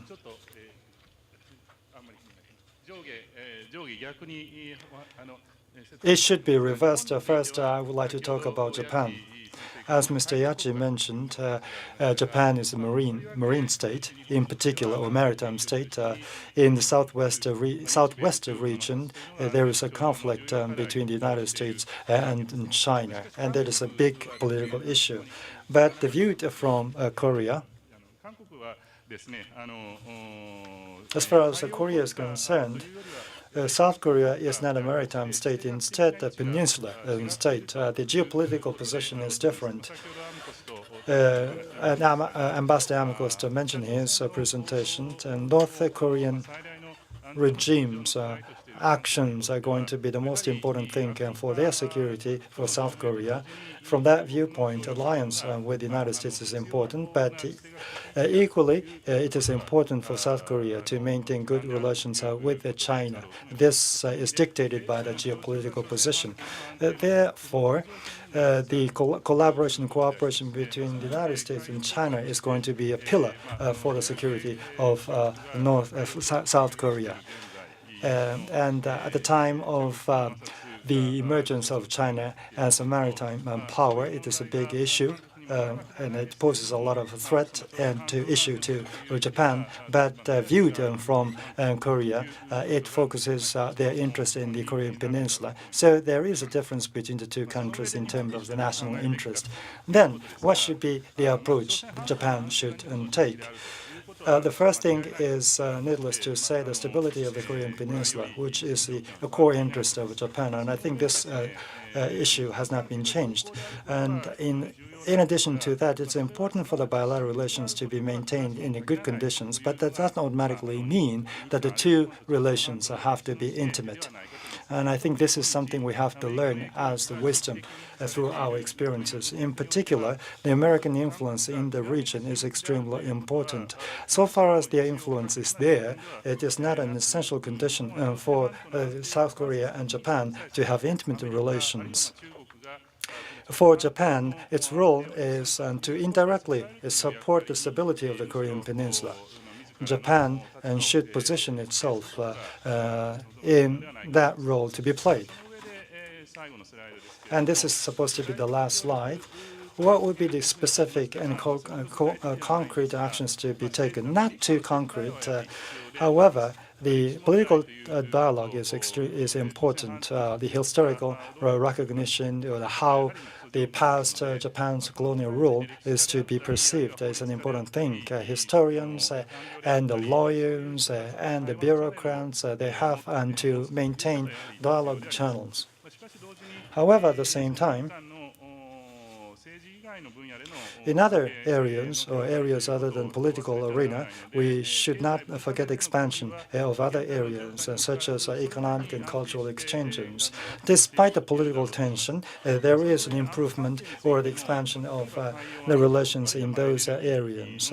Maritime security, energy, and humanitarian assistance and recovery from disasters, natural disasters. These are the areas where we can improve relations. But when it comes to hardcore issue, for example, national security, in particular, sharing of intelligence or missile defense, this is a big issue between Japan, the United States, and South Korea. But given the geopolitical gap, it is rather difficult to foresee any meaningful cooperation between the three countries in the area of national intelligence. Of course, we have to pursue efforts, but it is difficult for us to expect a specific results in this area. With that, I would like to conclude my presentation. Thank you. Professor Nakanishi, thank you very much. We tend to believe that the bilateral relationships, whether they are going to be good or bad, in a sense, in a form of dichotomy. But we have to learn from the past historical lesson. That means we have to maintain good relations, but not intimate. My name is Terada. I'm a professor. I'm a professor of Doshisha University. Instead of national security, regionalism and regional integration is the area of my research. And I used to stay in Australia, study in Australia. So how the relationship with Japan should be, and the relationship with these regional powers should be pursued is a topic I would like to take up. Mr. Yachi talked about Prime Minister Abe's visit to 25 countries, and I think out of those 25, 10 countries are ASEAN countries. Within 1 year, Prime Minister Abe visited 10 countries in ASEAN. This is the very first thing in the history of Japan's diplomacy. And the defense minister also talked about the ASEAN-Japan summit to be held tomorrow. I think this is also an important event. This is not the very first trial, but 10 years ago, there was the 30th anniversary of the ASEAN-Japan relationship. There was Prime Minister Koizumi 10 years ago organized this summit. But what is special about this year's summit? In those years, 10 years ago, the bilateral relations with China was tense, especially as a result of the visits to Yasukuni and historical perceptions. At the same time, China is trying to offer the free trade agreement and the TAC. This was also signed by China. Charm offensive was the initiative that has been taken by China. So China used to focus on Southeast Asia in those years, as everybody knows, but the relationship with the ASEAN started from the the Fukuda Doctrine back in the 1970s, we have very close relations with these countries. About 50,000 Japanese residents in Thailand. In Singapore, the population is as small as 5 million, but still we have 25,000 Japanese living in that city and state. So following the Fukuda Doctrine, on the bilateral relation level, that Japan offered official development assistance to those countries. So we have developed good relations on a bilateral basis.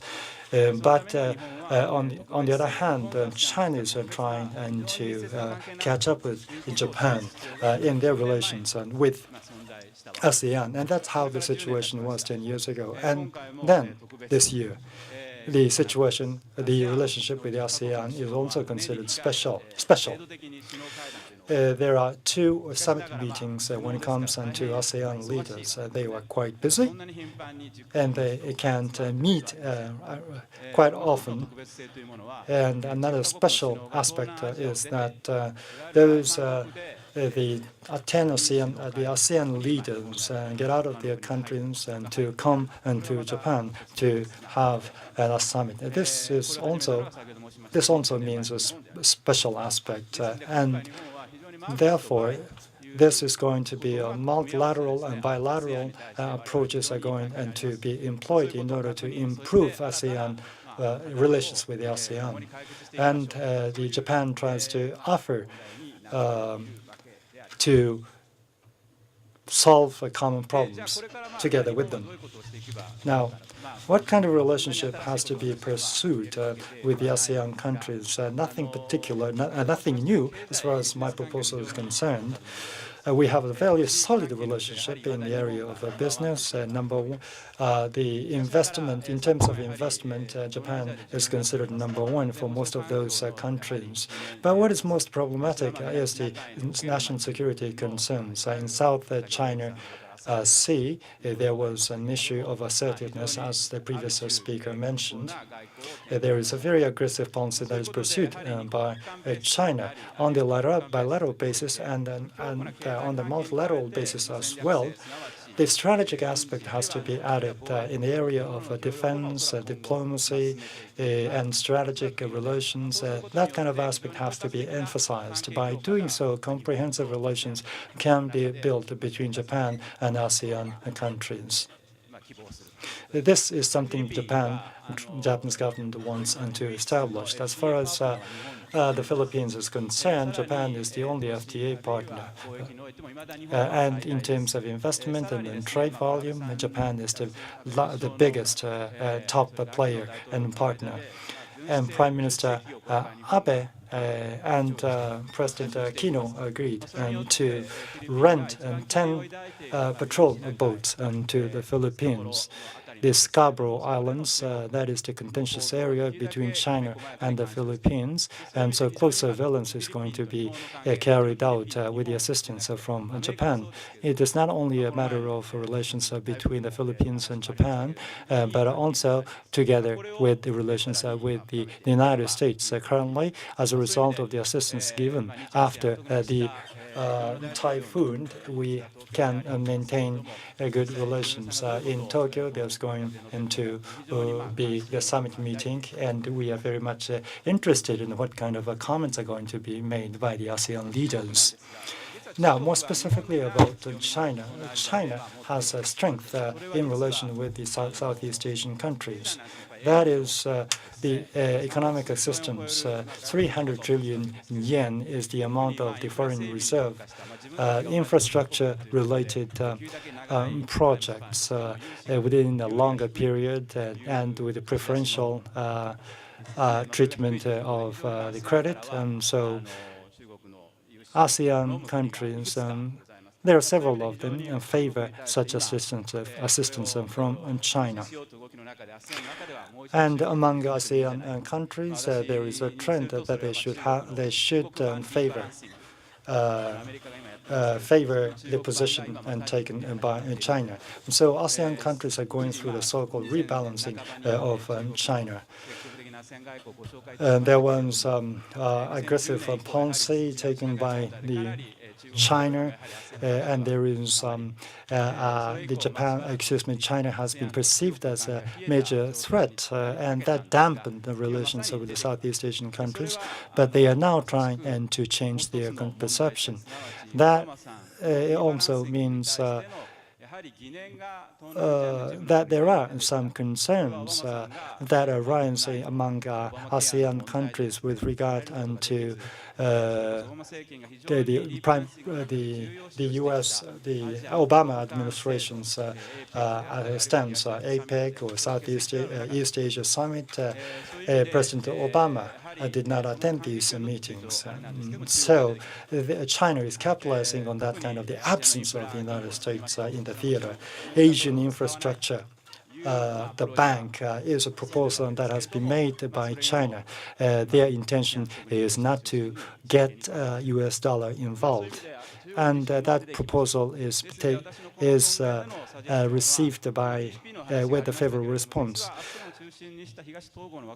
The RCEP is another initiative aside from TPP. Japan is involved in both initiatives. RCEP is more ASEAN-friendly, unlike TPP, because technical cooperation is also involved. The liberalization period is long, and there are also exceptions, and so RCEP is going to be the thing that should be promoted in parallel with TPP. That is important as far as Japan is concerned when it thinks about relations with the ASEAN. And in conclusion, I also would like to touch upon the relation with Australia. In September, there was a new administration led by Prime Minister Abbott. This is something he mentioned in 2009. Japan is Australia's closest friend in Asia. And there was the summit with the Prime Minister Abe in the East Asian Summit, and he was requested to speak before the National Parliament in Australia. For Australia, Japan is its closest friend, and there is such a momentum rising. And the Prime Minister Abe has to seize on this opportunity, and so he has to make official visit to Australia and to conclude bilateral relations with Australia. With that, I would like to conclude my presentation. Thank you very much. Professor Terada, thank you very much. China in Southeast Asia, China is taking the policy of Chinese version of rebalancing to Asia. And regarding President Obama's rebalancing to Asia, perhaps there are some concerns on the part of ASEAN members. Those are important points. Now, the last but not least, Professor Ikeuchi from the Middle East perspective, please. Thank you.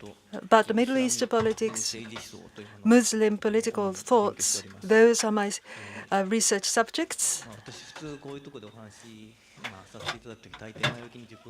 Usually I spend 10 minutes as an introduction, but if I do this today, I would be unable to address the main things. So today, the different approach, I will come up with two keywords, and I would be very happy if I could just touch upon those in elaboration. First, Obama shock. In many places, as a public intellectual, this is what I have coined. I want you to use this, but people are reluctant to use this, so I would like to repeat this. When I write in English, it's interesting.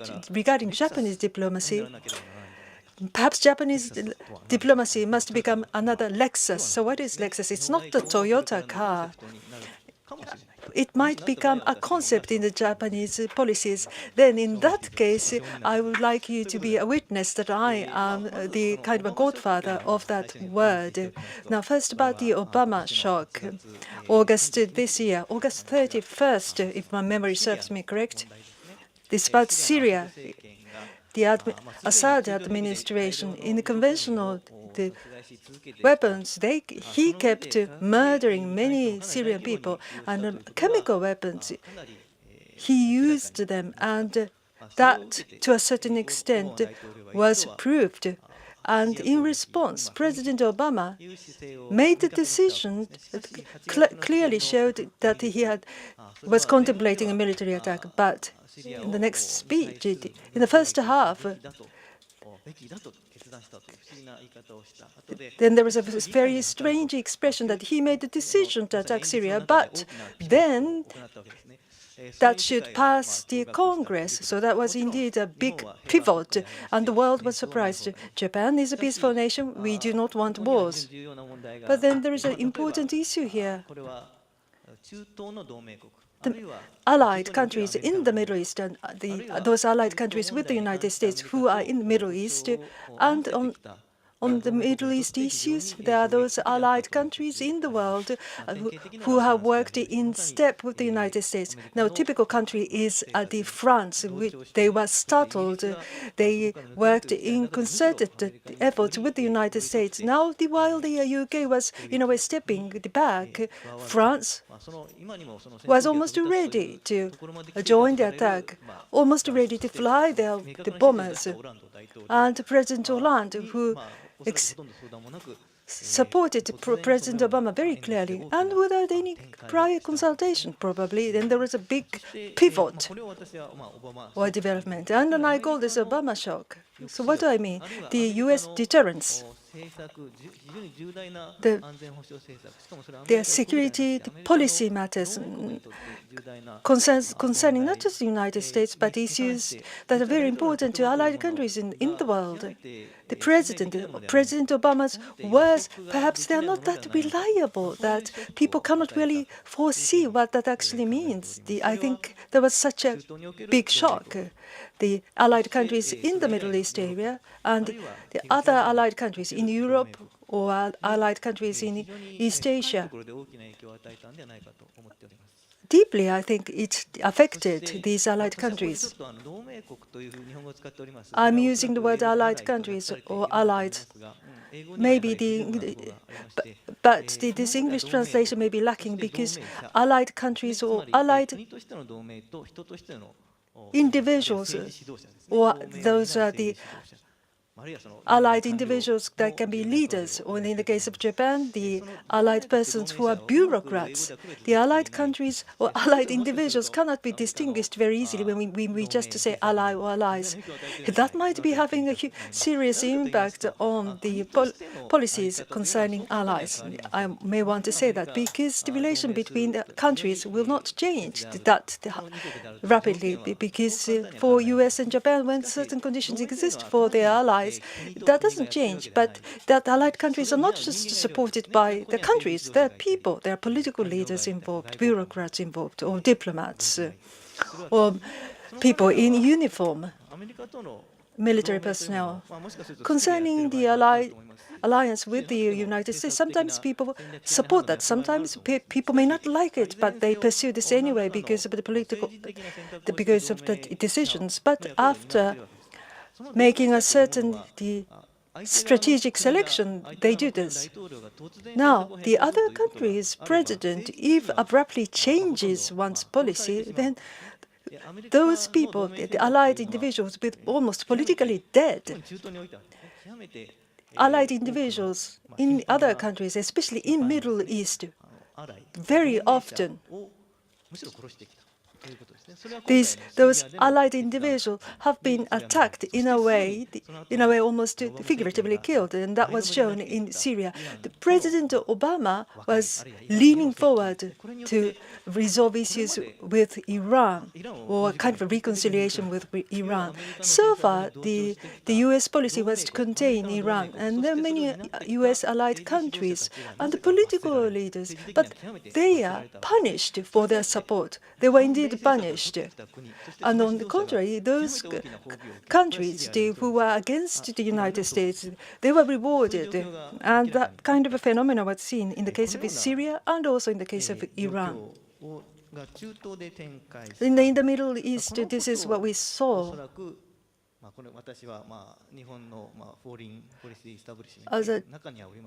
I'm not really a member of the foreign policy establishment, but I'm just in the periphery of that foreign policy establishment. and those the allied individuals who are here in Japan, they will never say that they have some suspicion about the U.S. policies. They are very courteous people. But perhaps somewhere in their mind, there is a little bit of a skepticism. Maybe I'm just second-guessing, but I do feel that. I do sense that. Now, to what extent the U.S. can pay consideration to this. I don't really know how this word is translated by the interpreter, but this pay consideration, that the thoughtfulness, I think that would really influence the future movement. In the Middle East, those allied individuals are punished. I think those allied individuals in the United States, in Japan, really took them to their bone. They will not say this ostensibly, but in the near future, in order to sort of appease China, since maybe these allied individuals might feel that they might be abandoned by the United States because they are now approaching more closely to China. Even if it's just 1%, I think that there are such people who are in Japan who harbor that kind of a skepticism. There are those people who are died in the wool anti-American people, but like it or not, as a strategic judgment, there are those people who didn't mind being called pro-US. And should they stop being allied individuals with the United States? While between the nations, while no matter reasonable it is for the nations to have the alliance, this may not really hold in the future. That's what I felt when I looked at the Middle East. I'm running out of time. And second keyword, Lexus. So what do I mean by Lexus? At the moment, US-Japan relation, the two countries walk step in step. At least that's what people say. But against Iran, this is Iran, a strong anti-US nation, and Iran has been greatly rewarded. But what did happen? ADIZ. This is what we see. No.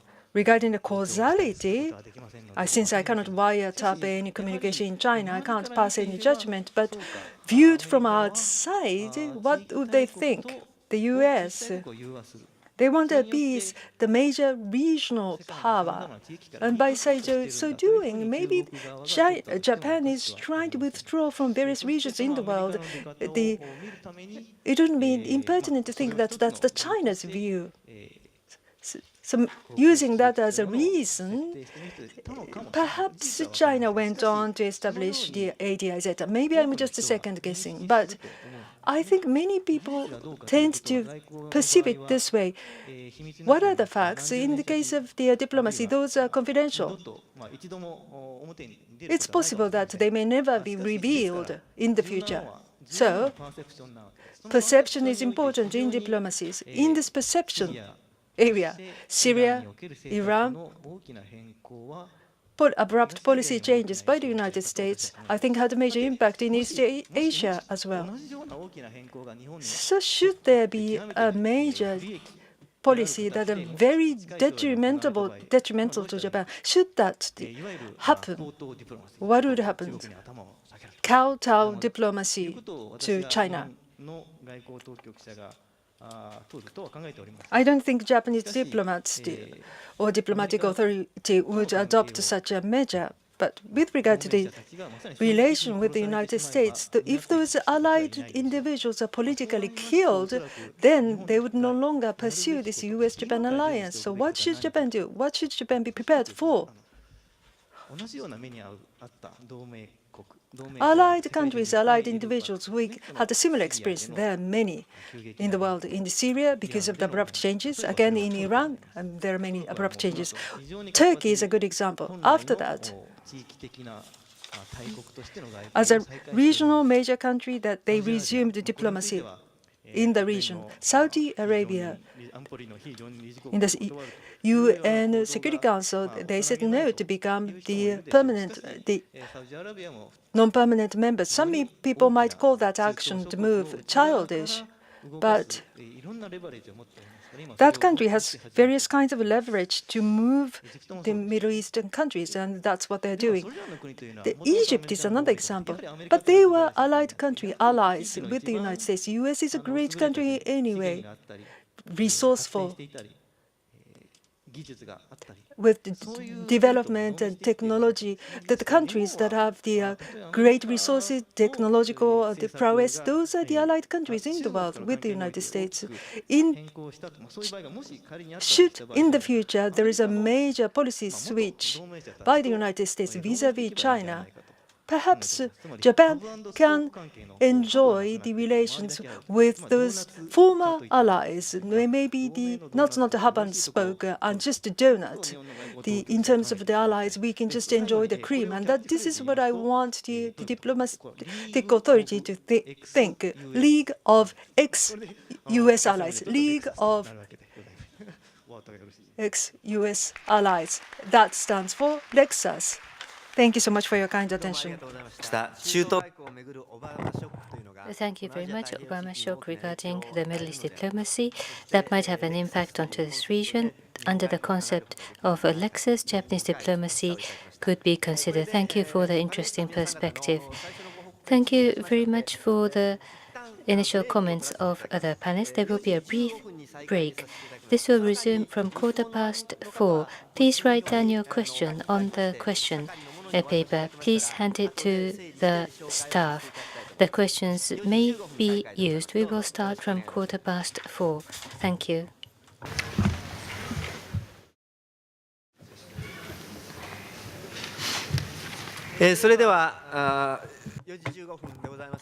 Thank you for returning. The program will start.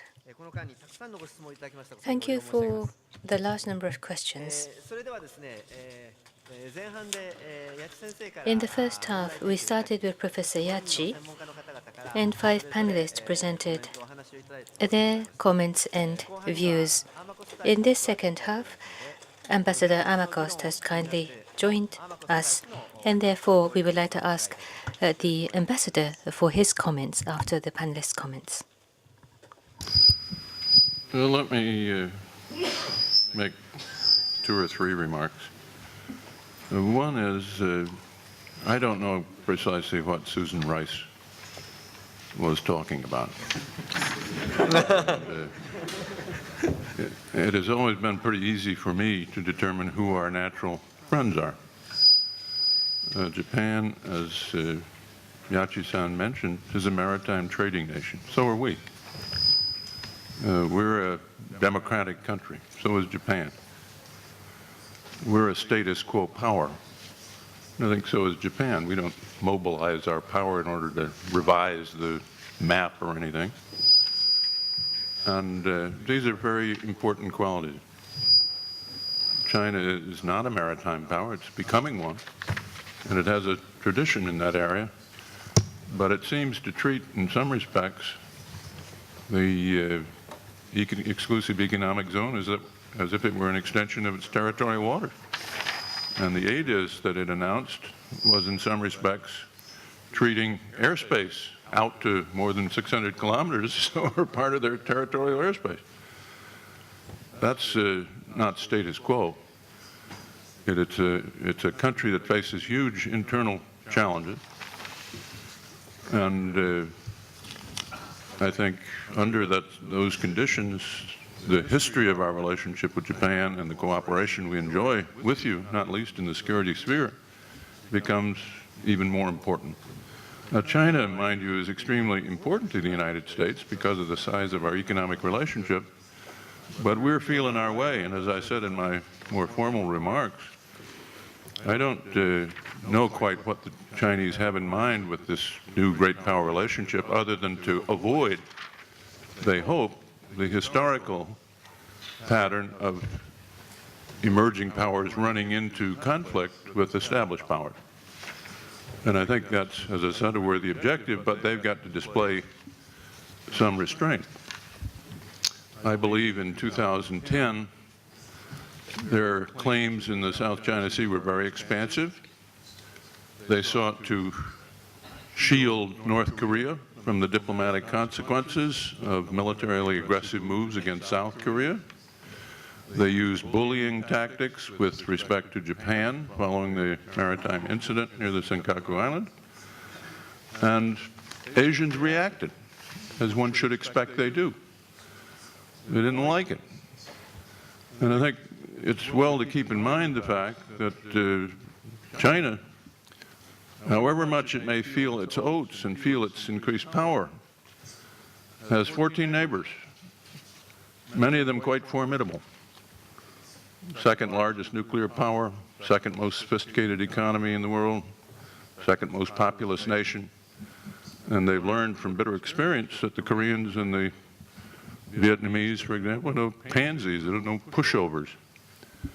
So that's a geopolitical fact that works in favor of reminding the Chinese that when they encroach on their neighbors, there's a natural reaction. And we join in that reaction. So I don't have any trouble identifying our closest friends. Second, people speak about America's decline. I happen to agree with Ueki-sensei that there's no question that our relative power in Asia has diminished. But we're not a country in decline. Our economy isn't declining, we're growing. We're not growing at a very robust rate, but we're not getting smaller, we're getting bigger. We still account for about 40% of the world's military spending. We're one of the few rich countries whose population is actually growing. We have universities that are still the gold standard. There are a lot of assets. We're going through a tough patch. Our economy is too anemic. The American public, no doubt, is very fatigued with war. And the premise of the rebalancing effort was to precisely extricate ourselves from South Asian, Middle Eastern wars and devote more of our attention and resources to Asia. And I think in the first instance, the military dimension of the rebalance was overemphasized. After all, the rebalance did not foreshadow an increase in American military forces in Asia. It wasn't a harbinger of a buildup. It was designed to avoid a drawdown. But it got overemphasized. We're not drawing down. Some people think we could survive with one sequester, but not with a couple or three. I think actually we can preserve our military presence, but we ought not to focus so much attention on it. We've finally gotten seriously interested in the TPP, which is proper. It's a much more important dimension of Asian power. And if we can define rules that are appropriate for a free trade arrangement in this area, and the door is open to others, then I think that's a very powerful expression of America's engagement, and it's increasing. And indeed, some thought it was designed, the Chinese particularly thought, it was designed to exclude them. And our military presence here was designed to contain them. Both are wrong. And it's heartening to me that as Japan and Mexico and Canada have joined the talks, it's gotten enough momentum that the Koreans are now talking about joining, and the Chinese have recently expressed some interest in it. So one hopes this would be the kind of regional arrangement that has an open door, is inclusive, and people want to join because of the powerful advantages it offers. So I don't think we're retreating. I don't believe we're declining. I believe we're going through a tough patch, and we're a pretty resilient country, and I like to believe that we'll come out of it. Actually, when I departed Japan in 1993, many people felt that we were on a downward track then, and we were going through a tough patch, but you know, by the late 90s, we were back on a pretty impressive track. As far as the security environment, one thing that struck me that hasn't been mentioned, I think, is that we have been supplanted by China as the leading trade partner of every Asian country. I was in Korea this week and noticed that they now have a trade with China that's bigger than any other country, I believe, that China has. And It's twice as big as our trade with China, I believe. And many of the countries that have their largest trade with China, however, still look to us for protection. And naturally, countries don't want to be forced to choose between their economic interests and their strategic concerns. And I noticed when Vice President Biden made a remark in South Korea to the effect that don't bet against the U.S., his intent was to say, we're not withdrawing, we're not declining, we're going to be around. We've been around for a long time and we'll continue to be active in this region. It was taken by the Koreans as a kind of a threat not to get too close to China. It isn't America's purpose to force a choice on countries. I believe personally if countries feel the need to make a choice, it will not be because of our pressure or admonitions, it will be because of China's conduct. And that's kind of the way the balance of power works, has worked, will work in the future. As for a gathering of ex-American allies, well, people have got to decide for themselves whether the relationship with us is worthwhile. I trust you will choose that path. For America's part, we're heartened by the prospect that our collaboration is expanding, not contracting. I'm not sure I would share the reading of the Middle East either, although I don't spend my waking hours trying to understand the Middle East. The purpose of the opening to Iran was surely not to cultivate the closest relationship with Iran. It was try to stop their nuclear program. And I think the interim arrangement doesn't guarantee that we're going to get a comprehensive, durable arrangement, but at least it freezes that program temporarily, gives the international community real access to discover exactly what the state of play is, and gives us a chance to stop it in the weapons field. We're not going to stop it in the enrichment field. We can limit their enrichment. But I don't believe Iran won and we lost in that negotiation. I think everybody wins to the extent our interest is in trying to arrest that program. And I do think if we get a durable arrangement, it will change the dynamic somewhat on Korea, because it will focus attention on Korea as the one outlying country of this kind. It will also, if it works with Iran, perhaps deny North Korea a customer for some of its missiles and other stuff. So I don't have a conclusion about how this is going to come out, but I certainly believe the interim arrangement made sense for our interests and for the interest of all those who have a stake in trying to stop the momentum behind these nuclear programs.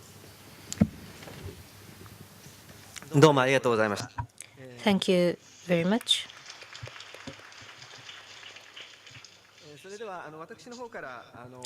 If I may, I shall try to ask a couple of questions to the panelists, starting with Professor Yachi's issues. This was referred to in the questions. Strategic patience. Strategic patience. That was the term and the phrase that you used. I agree that this patience is important for diplomacy. On the other hand, in the last 1 year, Abe government has been very proactive in the diplomatic sphere, and the Japanese public tried to support this stance of the Abe government. Abe is trying to be more assertive, and those who support Abe's diplomacy, strategic patience, how is this evaluated? Abe is trying to be very positive in diplomacy and security. If they support Abe, maybe there might be a nationalistic impatience. So strategic patience, nationalistic impatience, how could this be balanced? How can Abe government navigate through these two camps? Professor Yachi, this is one question. Professor Kubo, or other experts, if you have any suggestions, please. Professor Kubo discussed about U.S. engagement in Asia, that within other terminologies, there might be some changes in the U.S. attitude or the change in the tone. Susan Rice Ambassador Armacost referred to her speech she spoke at Georgetown. During the second term of Obama government, engagement in Asia, rebalance to Asia, in a certain way, there is a discord. The White House, the state, the defense, maybe there is not a perfect coordination between the U.S. government departments, or is that not the case? Within the U.S. government, regarding the degree, nuance of engagement, are there any implications or difference in the nuances? In the United States, there is the NSC with a history of longer than half a century. There is a new NSC in Japan. What are the lessons that we could learn? That is the suggested question to Professor Kubo. This question is not exactly for anybody, but the ADs, the Air Defense Identification Zone that many people refer to. Professor Ikeuchi mentioned that regarding appeasement with Iran, that could have been a perception behind the scene.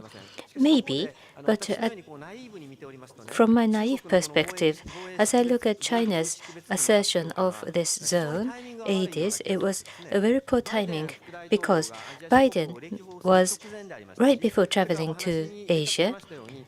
Plus, as was mentioned, from tomorrow, Japan-ASEAN Commemorative Summit is going to be organized, which means all the leaders of ASEAN is about to come to Tokyo, and then, right before that, unilaterally announcing ADIS. In terms of diplomatic timing, it was the worst possible timing that I think that China chose to unilaterally announce. So regarding the timing of announcing ADIS, did China have a strategic reason of their own? Did they choose this timing intentionally, or even between the military, the PLA, or between the Southern Army and the Northern Army and the Navy and the Army, even within China and the military and the Communist Party? Is there a discord within China? And did they choose the bad timing? We might know about our own country. We might think that Japanese diplomacy is not successful because of bad economy, because the population does not support, because the opposition opposes. But when it comes to other countries, about China and the United States, we tend to believe and be deceived that other countries are very unified than Japan. Did China have a strategic reason in choosing the timing, or is it simply a lack of alignment? This is a question I would like to ask anybody. Professor Yachi. Strategic patience. The question was related to that those who support Prime Minister Abe and the Abe government, they may not agree about being so patient. Honestly, the word strategic patience, I have only started to use this word recently. I don't think this is extensively used, so there is not much that I can say. It is not a phrase widely used, but some people do say that it's a nice word.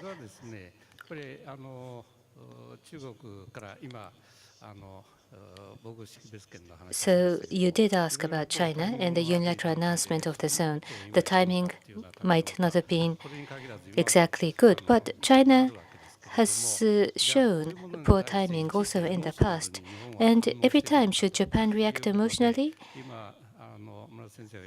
As President Murata mentioned, what about nationalistic impatience? If they are nationalistic impatient, what would they demand? For the time being, look carefully, watch carefully, and in terms of international norm, it is against international practice or norm. Therefore, asking for correction, asking for remediation should be considered. The meaning when I said strategic patience is not limited only to China. Different countries have different assertion or provocation. Sometimes there are ostentatious scrutiny into ourselves, but it depends on specific bilateral relationship or considering the regional strategic geopolitics. In order to defend the peace and stability of Japan, the countermeasures and reactions ought to be considered. Emotional reaction or jerk reaction, knee-jerk reaction, That should be avoided. At the same time, do we have to persevere, self-control, restrain, be patient all the time? Is that what you want to do? Again, that would be another criticism. Even in person-to-person relationship, do you simply control yourself, be patient? Sometimes that is not sustainable. In that case, if there is a strategic reason and you persevere, you control yourself and you try to improve the circumstance. If there is a strategic reason, yes, you might be able to be patient. If there is another reason that you want to be patient, at the NSC, that kind of strategic thought ought to be organized. So NSC is politically led, but even under politically led discussion like this, emotional reaction or knee-jerk reaction, excessively emotional reaction should be avoided. That is what I meant.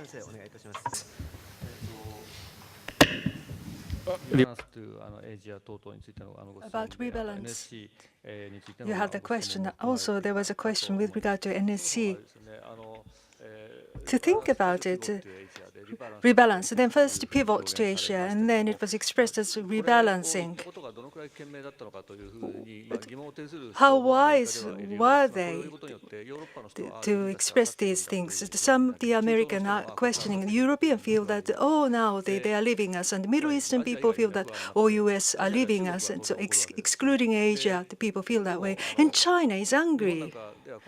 But in Japan, will it be really substantial? And all the people now have anxiety. Then they should have.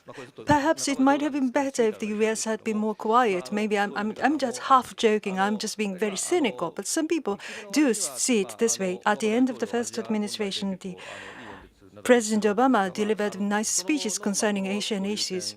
But in terms of follow-up activities after that, previously I gave you some introduction, and Ambassador Armacost, in a way, criticized Dr. Susan Rice's speech, and that was truly encouraging. So their recognition about understanding of Asia, to what extent has it deepened? I do have some concerns, especially Dr. Susan Rice. She belongs to NSC, and she is at the head of NSC, advisor to the president. That's her position. Concerning the China issues, as a person who's in charge of U.S. security, to what extent does she have insight about the China issues? I do have some questions, because she's an expert in Africa. She tends to take strong action on humanitarian issues. She served for a long time as ambassador to the United Nations in the Security Council. There are those Russia and other countries who threatened with veto, and in terms of in the negotiations, she had to come up with a deal. In that background, maybe that might explain part of it. But maybe someone else could serve as advisor to the president. Sometimes I do feel this way. Now, President Obama, next year, he might come to Japan, and the possibility is increasing. The head of secretary, the Secretary of State, or perhaps the President Obama, because he is excellent in delivering speeches and about Asian issues, China issues. Perhaps the strong principles can be expressed in the President Obama's speech, and that could help greatly. About NSC, the aircraft, how they should respond to the problem. To what extent was there the coordination on the part of the U.S. government? I haven't been well informed. Perhaps that coordination did not function very well. We are not sure. But the allied country as Japan, what are our wishes, perhaps from the beginning till the end, and there are not many people who are paying attention to what Japan might feel. Or perhaps there are such persons, but whose voices were not heard in the U.S. government. Maybe there is NSC, but just because there is a functioning, there is an existence of such an organization, doesn't mean it always functions well. If the leader doesn't exercise her leadership, it doesn't function well. Perhaps the experience might help. But the leaders, their sense of the diplomacy and are important. As I said before, if President Obama could come to Japan, what are the speeches that we would like to hear? As Ambassador Armacost said,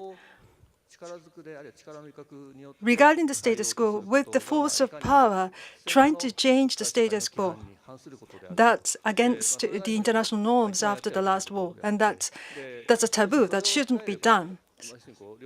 Refraining from that, if there's some dissatisfaction about territories, if the negotiations can be carried out peacefully, then there would be more rooms for negotiation. So the more possibility of peaceful coexistence. We hope that we can listen to such a strong speech from President Obama if he can come to Japan. Regarding what China has been doing, Japan, the Philippines, regarding those neighboring countries, they were actually going away from China, and they are now going closer to the United States. China has been, in a way, wise. Perhaps I shouldn't call them wise, but Vietnam is now going closer to Japan, Indonesia, Malaysia as well, going closer to the United States, away from China. So what China has been doing, has China been very wise in this, what they're doing? I have a big question about this. Ambassador Armacost, please. A couple of comments. The question was about timing of the announcement on this ADID. The question is, what's the objective? The Chinese tend to play a long game. And it seemed to me the objective was to fortify their claim to the islands. And secondly, to see whether they could drive a wedge between Japan and the United States, perhaps Korea as well. I don't think they were going to accomplish their objective. I think they will reinforce the apprehensions of Asians. Second, the NSC, I want to reiterate, I don't know precisely what Susan Rice had in mind with that particular comment, but I think it's clear that the NSC and the White House drive American foreign policy. And Kerry has asserted the State Department's role, and he is interested in the Middle East. And I thought when the pivot was announced, you'll recall, it was based on the premise that extricating U.S. forces from the Middle East and South Asia would permit us to focus more attention here. That was a presidential initiative, and it had some political component to it. It was announced before an election, and I think he didn't want to talk during a campaign exclusively about an area where we were exhibiting problem. And it was important to speak about a region where our deep interests are self-evident. But it was a presidential initiative. On the other hand, anybody who knows anything about the Middle East knows it's a tar pit. It's very hard to escape. And therefore, even when he announced the pivot back to Asia, it was clear it's not going to be that easy to escape the Middle East because there are wars going on there. There are pressures from our allies to intervene, as in Libya, now as in Syria. And I think whatever else one may think of what the president did in Syria, I wouldn't regard it as a very impressive performance. But the objective was to avoid getting dragged into yet another war in that region. And after the Libyan intervention, I think that was even a more clear-cut objective of the White House. So I'm not interested in tackling Susan Rice. She's an impressive person. But all I'm saying is the White House, it's not so much a matter of just coordination. It's where the balance of forces lies within Washington. I think most experts on U.S. foreign policy would say the most effective functioning of the NSC, I don't know whether Yachi would agree with me, was under George H.W. Bush. And I think the reason was the president was knowledgeable and he was deeply involved. He picked people as a team. It was a collegial group. They were all experienced. The focus was on about 7 people who met regularly and shared a concept of where they were going. And doubtless they had their jurisdictional interests to protect. But the president was deeply engaged, and the members of the team not only knew each other, but were personal friends and long experienced working together. So I don't know how yours will work, but I know it will work well because it's got a good leader. Okay. 頼もしいコメントをいただきました。Thank you for the encouraging comments. If there are any additional comments, Professor Terada?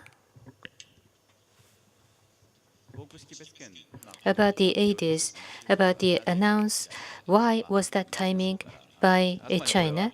That was the question by President Murata. I'm just guessing.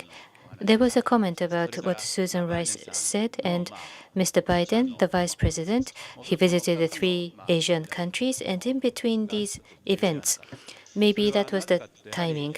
That is because after Abe took office, U.S.-Japan alliance is becoming even stronger. What China tries to do is they try to push a wedge into the bilateral relations. As Ambassador has mentioned, China will try to do something between U.S. and Japan. In 2010, when the Senkaku Island and the fishing boat entered the zone, between Prime Minister Hatoyama, that was a tense period between U.S. and Japan. And therefore, based on U.S.-Japan alliance, to what extent can U.S. be engaged in Japanese defense and security matters? China always needs to check the enthusiasm of U.S. However, after Abe government started, U.S.-Japan relations seemed to look very nice. Then, opportunities for China did not come where they could wedge. Then Susan Rice made that comment. I think there is that kind of connection. The importance of U.S.-Japan alliance was not mentioned, and China, the new model of major power relation was emphasized by Dr. Rice, and then there was the planned visit of Vice President Biden. Rather than starting by a big move, the air identification zone, there is South Korea and Japan's zone as well. Last week at Waseda University, there was a symposium with a similar topic. A professor from China mentioned other countries are doing, why not China? So there is an excuse for China.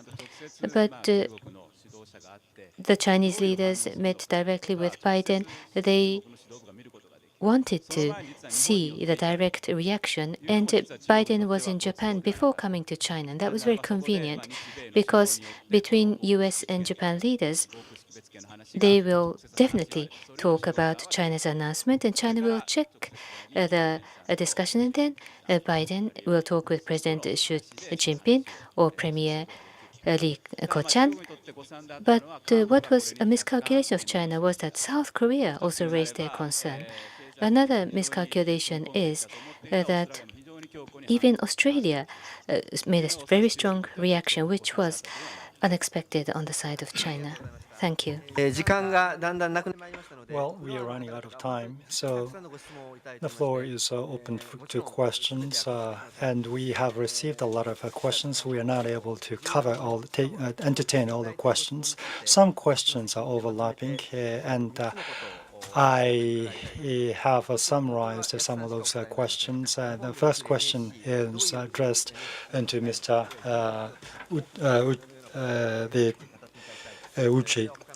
Tanuchi, excuse me. How the NSC is going to be built and what is going to be the arrangement. And other questions are related to other panelists. For example, the future relationship between South Korea and Japan. The United States, is there any possibility, or is it desirable that the United States play an intermediary role? And some panelists mentioned that the bilateral relationship doesn't have to be intimate so far as it is good. And so, in that sense, there will be no necessity for the U.S. involvement. What would be the best way? As Mr. Yachi mentioned, and some other panelists also mentioned, the value set or set of values, or the concept of values. And I think if this kind of values concept is going to be is it going to be an important thing in the future diplomacy? The United States is moving in a direction of liberal values, and the Japanese, while the Japanese side is going to the conservative side of value set. Is there going to be any difference between the two? And then if the value set is going to be highlighted, that may also highlight the difference between us and China. For example, China has restrictions on human rights and freedom of press and freedom of association. And we uphold a different set of values. If that is going to be the case, there's going to be they deteriorate the relationship between China and the rest of us. Anyone is this question is open to anyone. First, Mr. Yachi. Under the current system, the Prime Minister and 5 other ministers are to form this council to make a decision. That means the political leaders are to be the ones who make up this council. But at the same time, the bureaucracy that underlies the political leaders, for that purpose, there is going to be the National Security Bureau. Now, what is the role that is played by this bureau? There's going to be a collegiate body made up of 5 ministers, including Prime Minister, and the information will be provided, and the policy options are also going to be provided by this bureau. And this is the function given to this bureau. And with this kind of function to be presented, the 5 prime ministers, including the Prime Minister, will be able to come to sensible conclusions. The overall defense policy and foreign policy in the mid-term, this is something that is going to be discussed in this council. At the same time, there are many contingencies may take place. Therefore, whenever an event takes place, immediate actions have to be taken. So first responses are going to be discussed and taken by this National Security Council. As has been mentioned, this is going to be a very sensitive issue. When it comes, there is going to be a kidnap issue which happened like in Algeria. What appropriate actions to be taken and what counteractions to be taken, that should be appropriately discussed and determined. The bureaucracy itself has to be the one that should provide necessary support to decision-making. Overall, this National Security Council's discussion has to be led by the political leaders, and the political leaders will be supported by the Secretariat attached to the National Security Council. One more issue. U.S. NSC has a long tradition in history. If it is working properly or not, I think there are good decisions and bad decisions taken by the National Security Council in the United States. There was a lot of criticism, so that's just the fact that the National Security Council in place means everything is going to all right. So I hope that you are not going to place too much expectation on the National Security Council. Of course, if it performs well, then I hope that it would be supported by the people. Professor Nakanishi?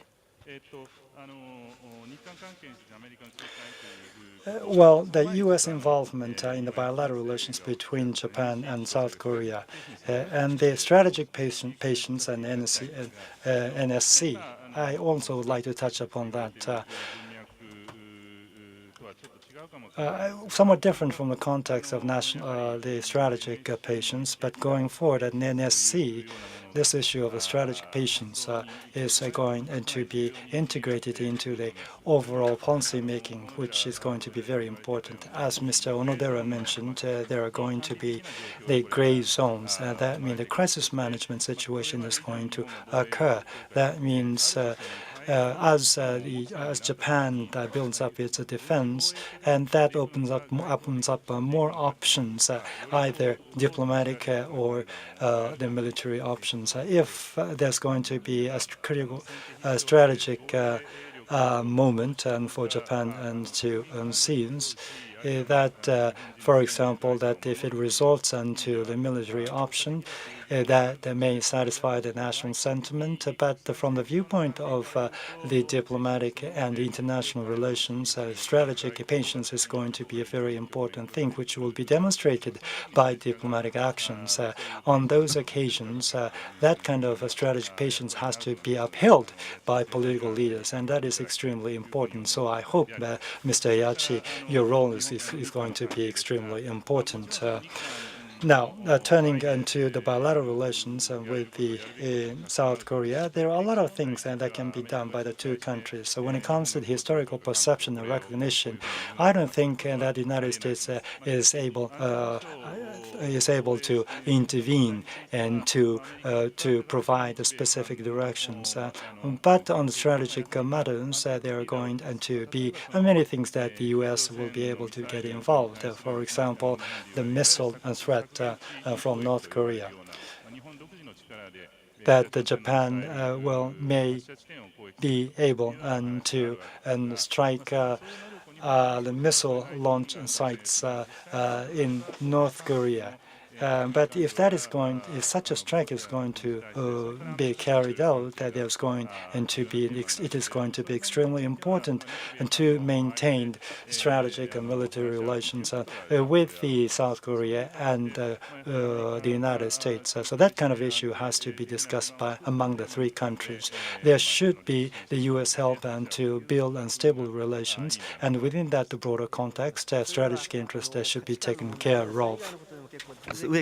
About values, or anything else to Dr. Ueki? Anything else? So first, Professor Ueki, please. Thank you.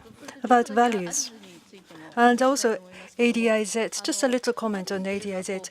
About ADIZ, it's not something that can be set up and executed overnight. It needs to be prepared, spending years and years. So judging from that, past few years, China should have been making preparations, and that was sort of observed. But why specifically did they make that announcement? It's just the speculation.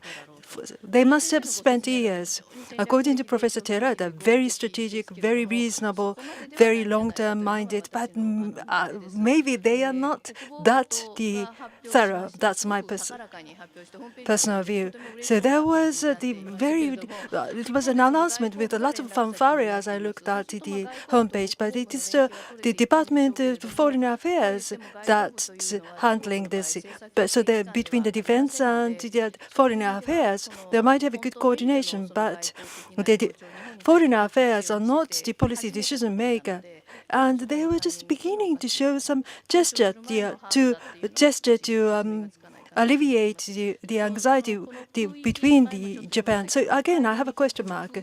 And for Navy and for Air Force, this area is very important. So to defend the vessels on the ocean, they also wanted to cover the airspace. Maybe there's a good coordination there. Regarding the values, of course, freedom is important, and that cannot be contested. But historically speaking, was the freedom always the first issue? Was there a nation who waged war because of in order to protect freedom? Not necessarily so.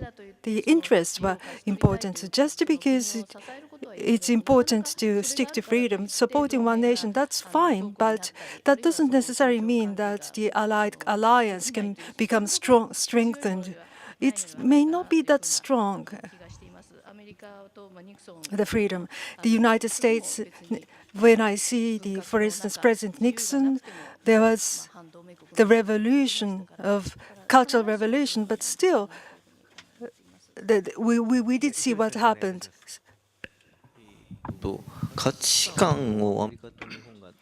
Japan and the United States share the basic value, whether it is so.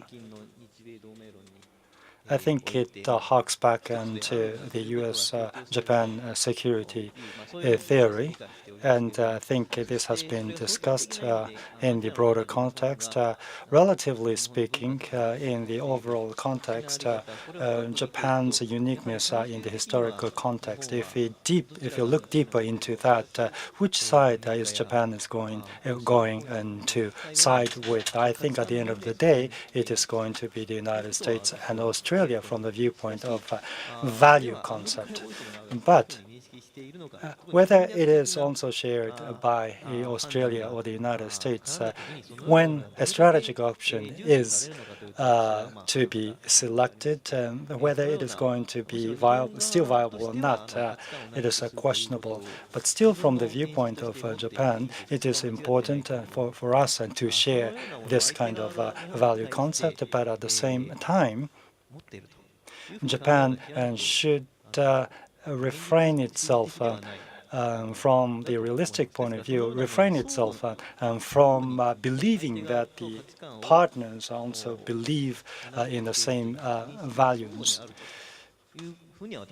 I don't think that this kind of value is shared by the two parties. And I think there were a lot of observations made, and we were successful in having good discussions, and there were a lot of clues to our further thoughts and insights. Of course, there are still a lot of questions left. We had the Minister of Defense and Mr. Yachi, who were and have been involved in the government policies. I think from the global viewpoint and historical perspective, it is important to discuss these issue of diplomacy and national security together with the audience. I hope this institute, USJI, will be able to be instrumental in this area, and the sponsoring universities have been working for that common goal. And I would like to ask the audience to give a round of applause to all the panelists. Thank you very much. Thank you once again.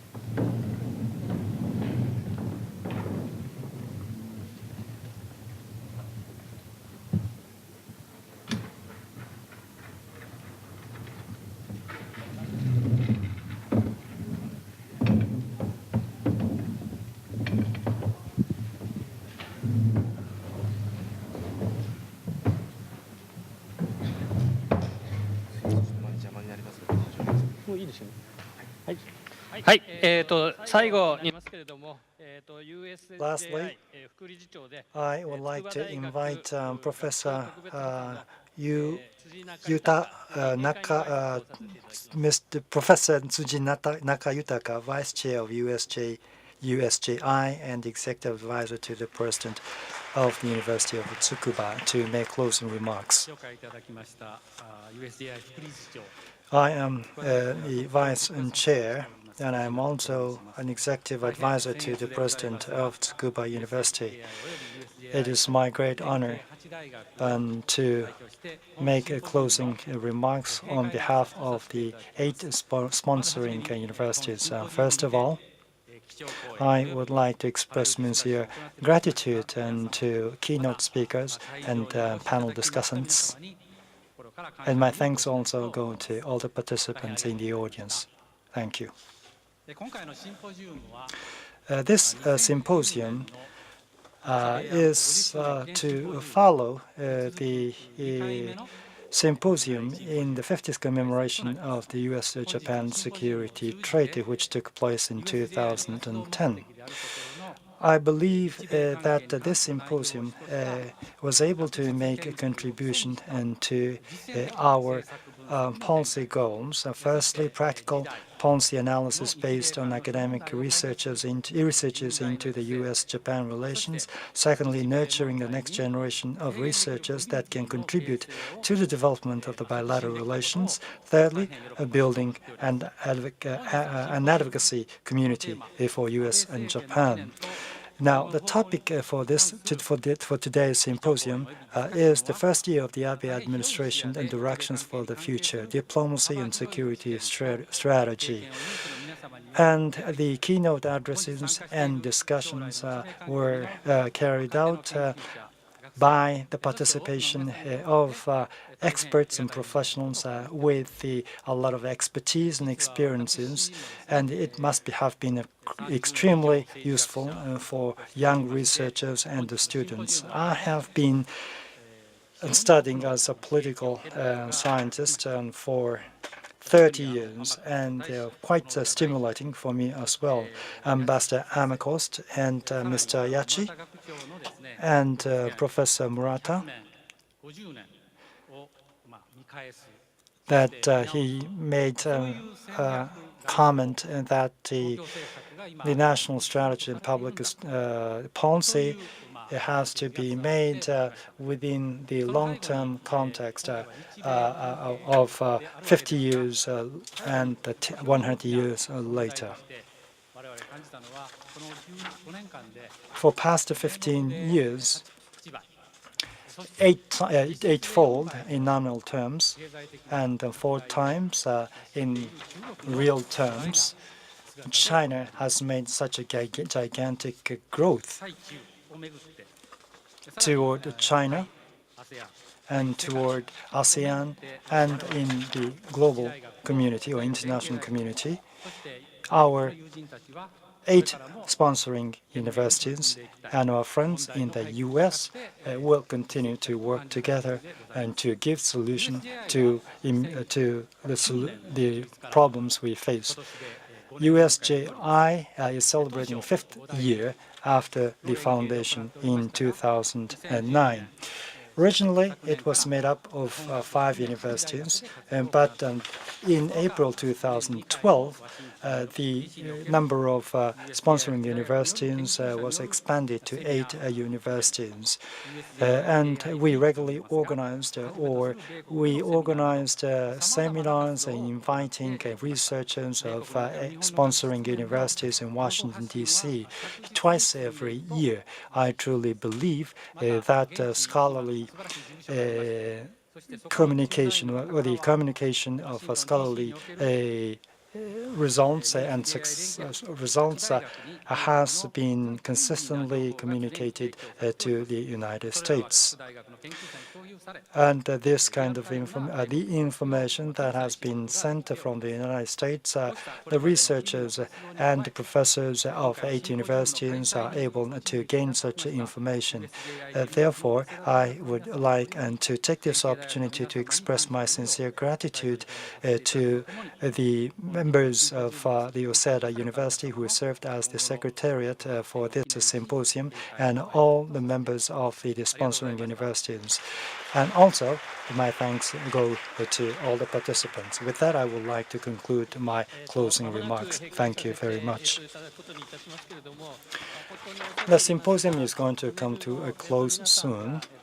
First, the panelists are requested to exit the conference room. Please wait for them and to get out of the room.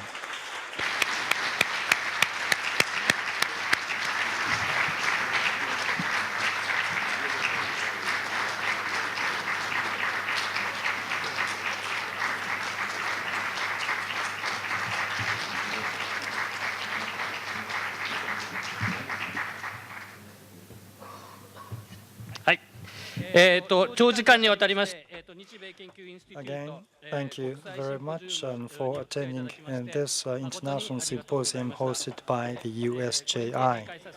With this, I would like to bring this symposium to a close. Please do not forget make sure you bring your belongings with you, and make sure that the receiver is to be returned at the reception. Thank you.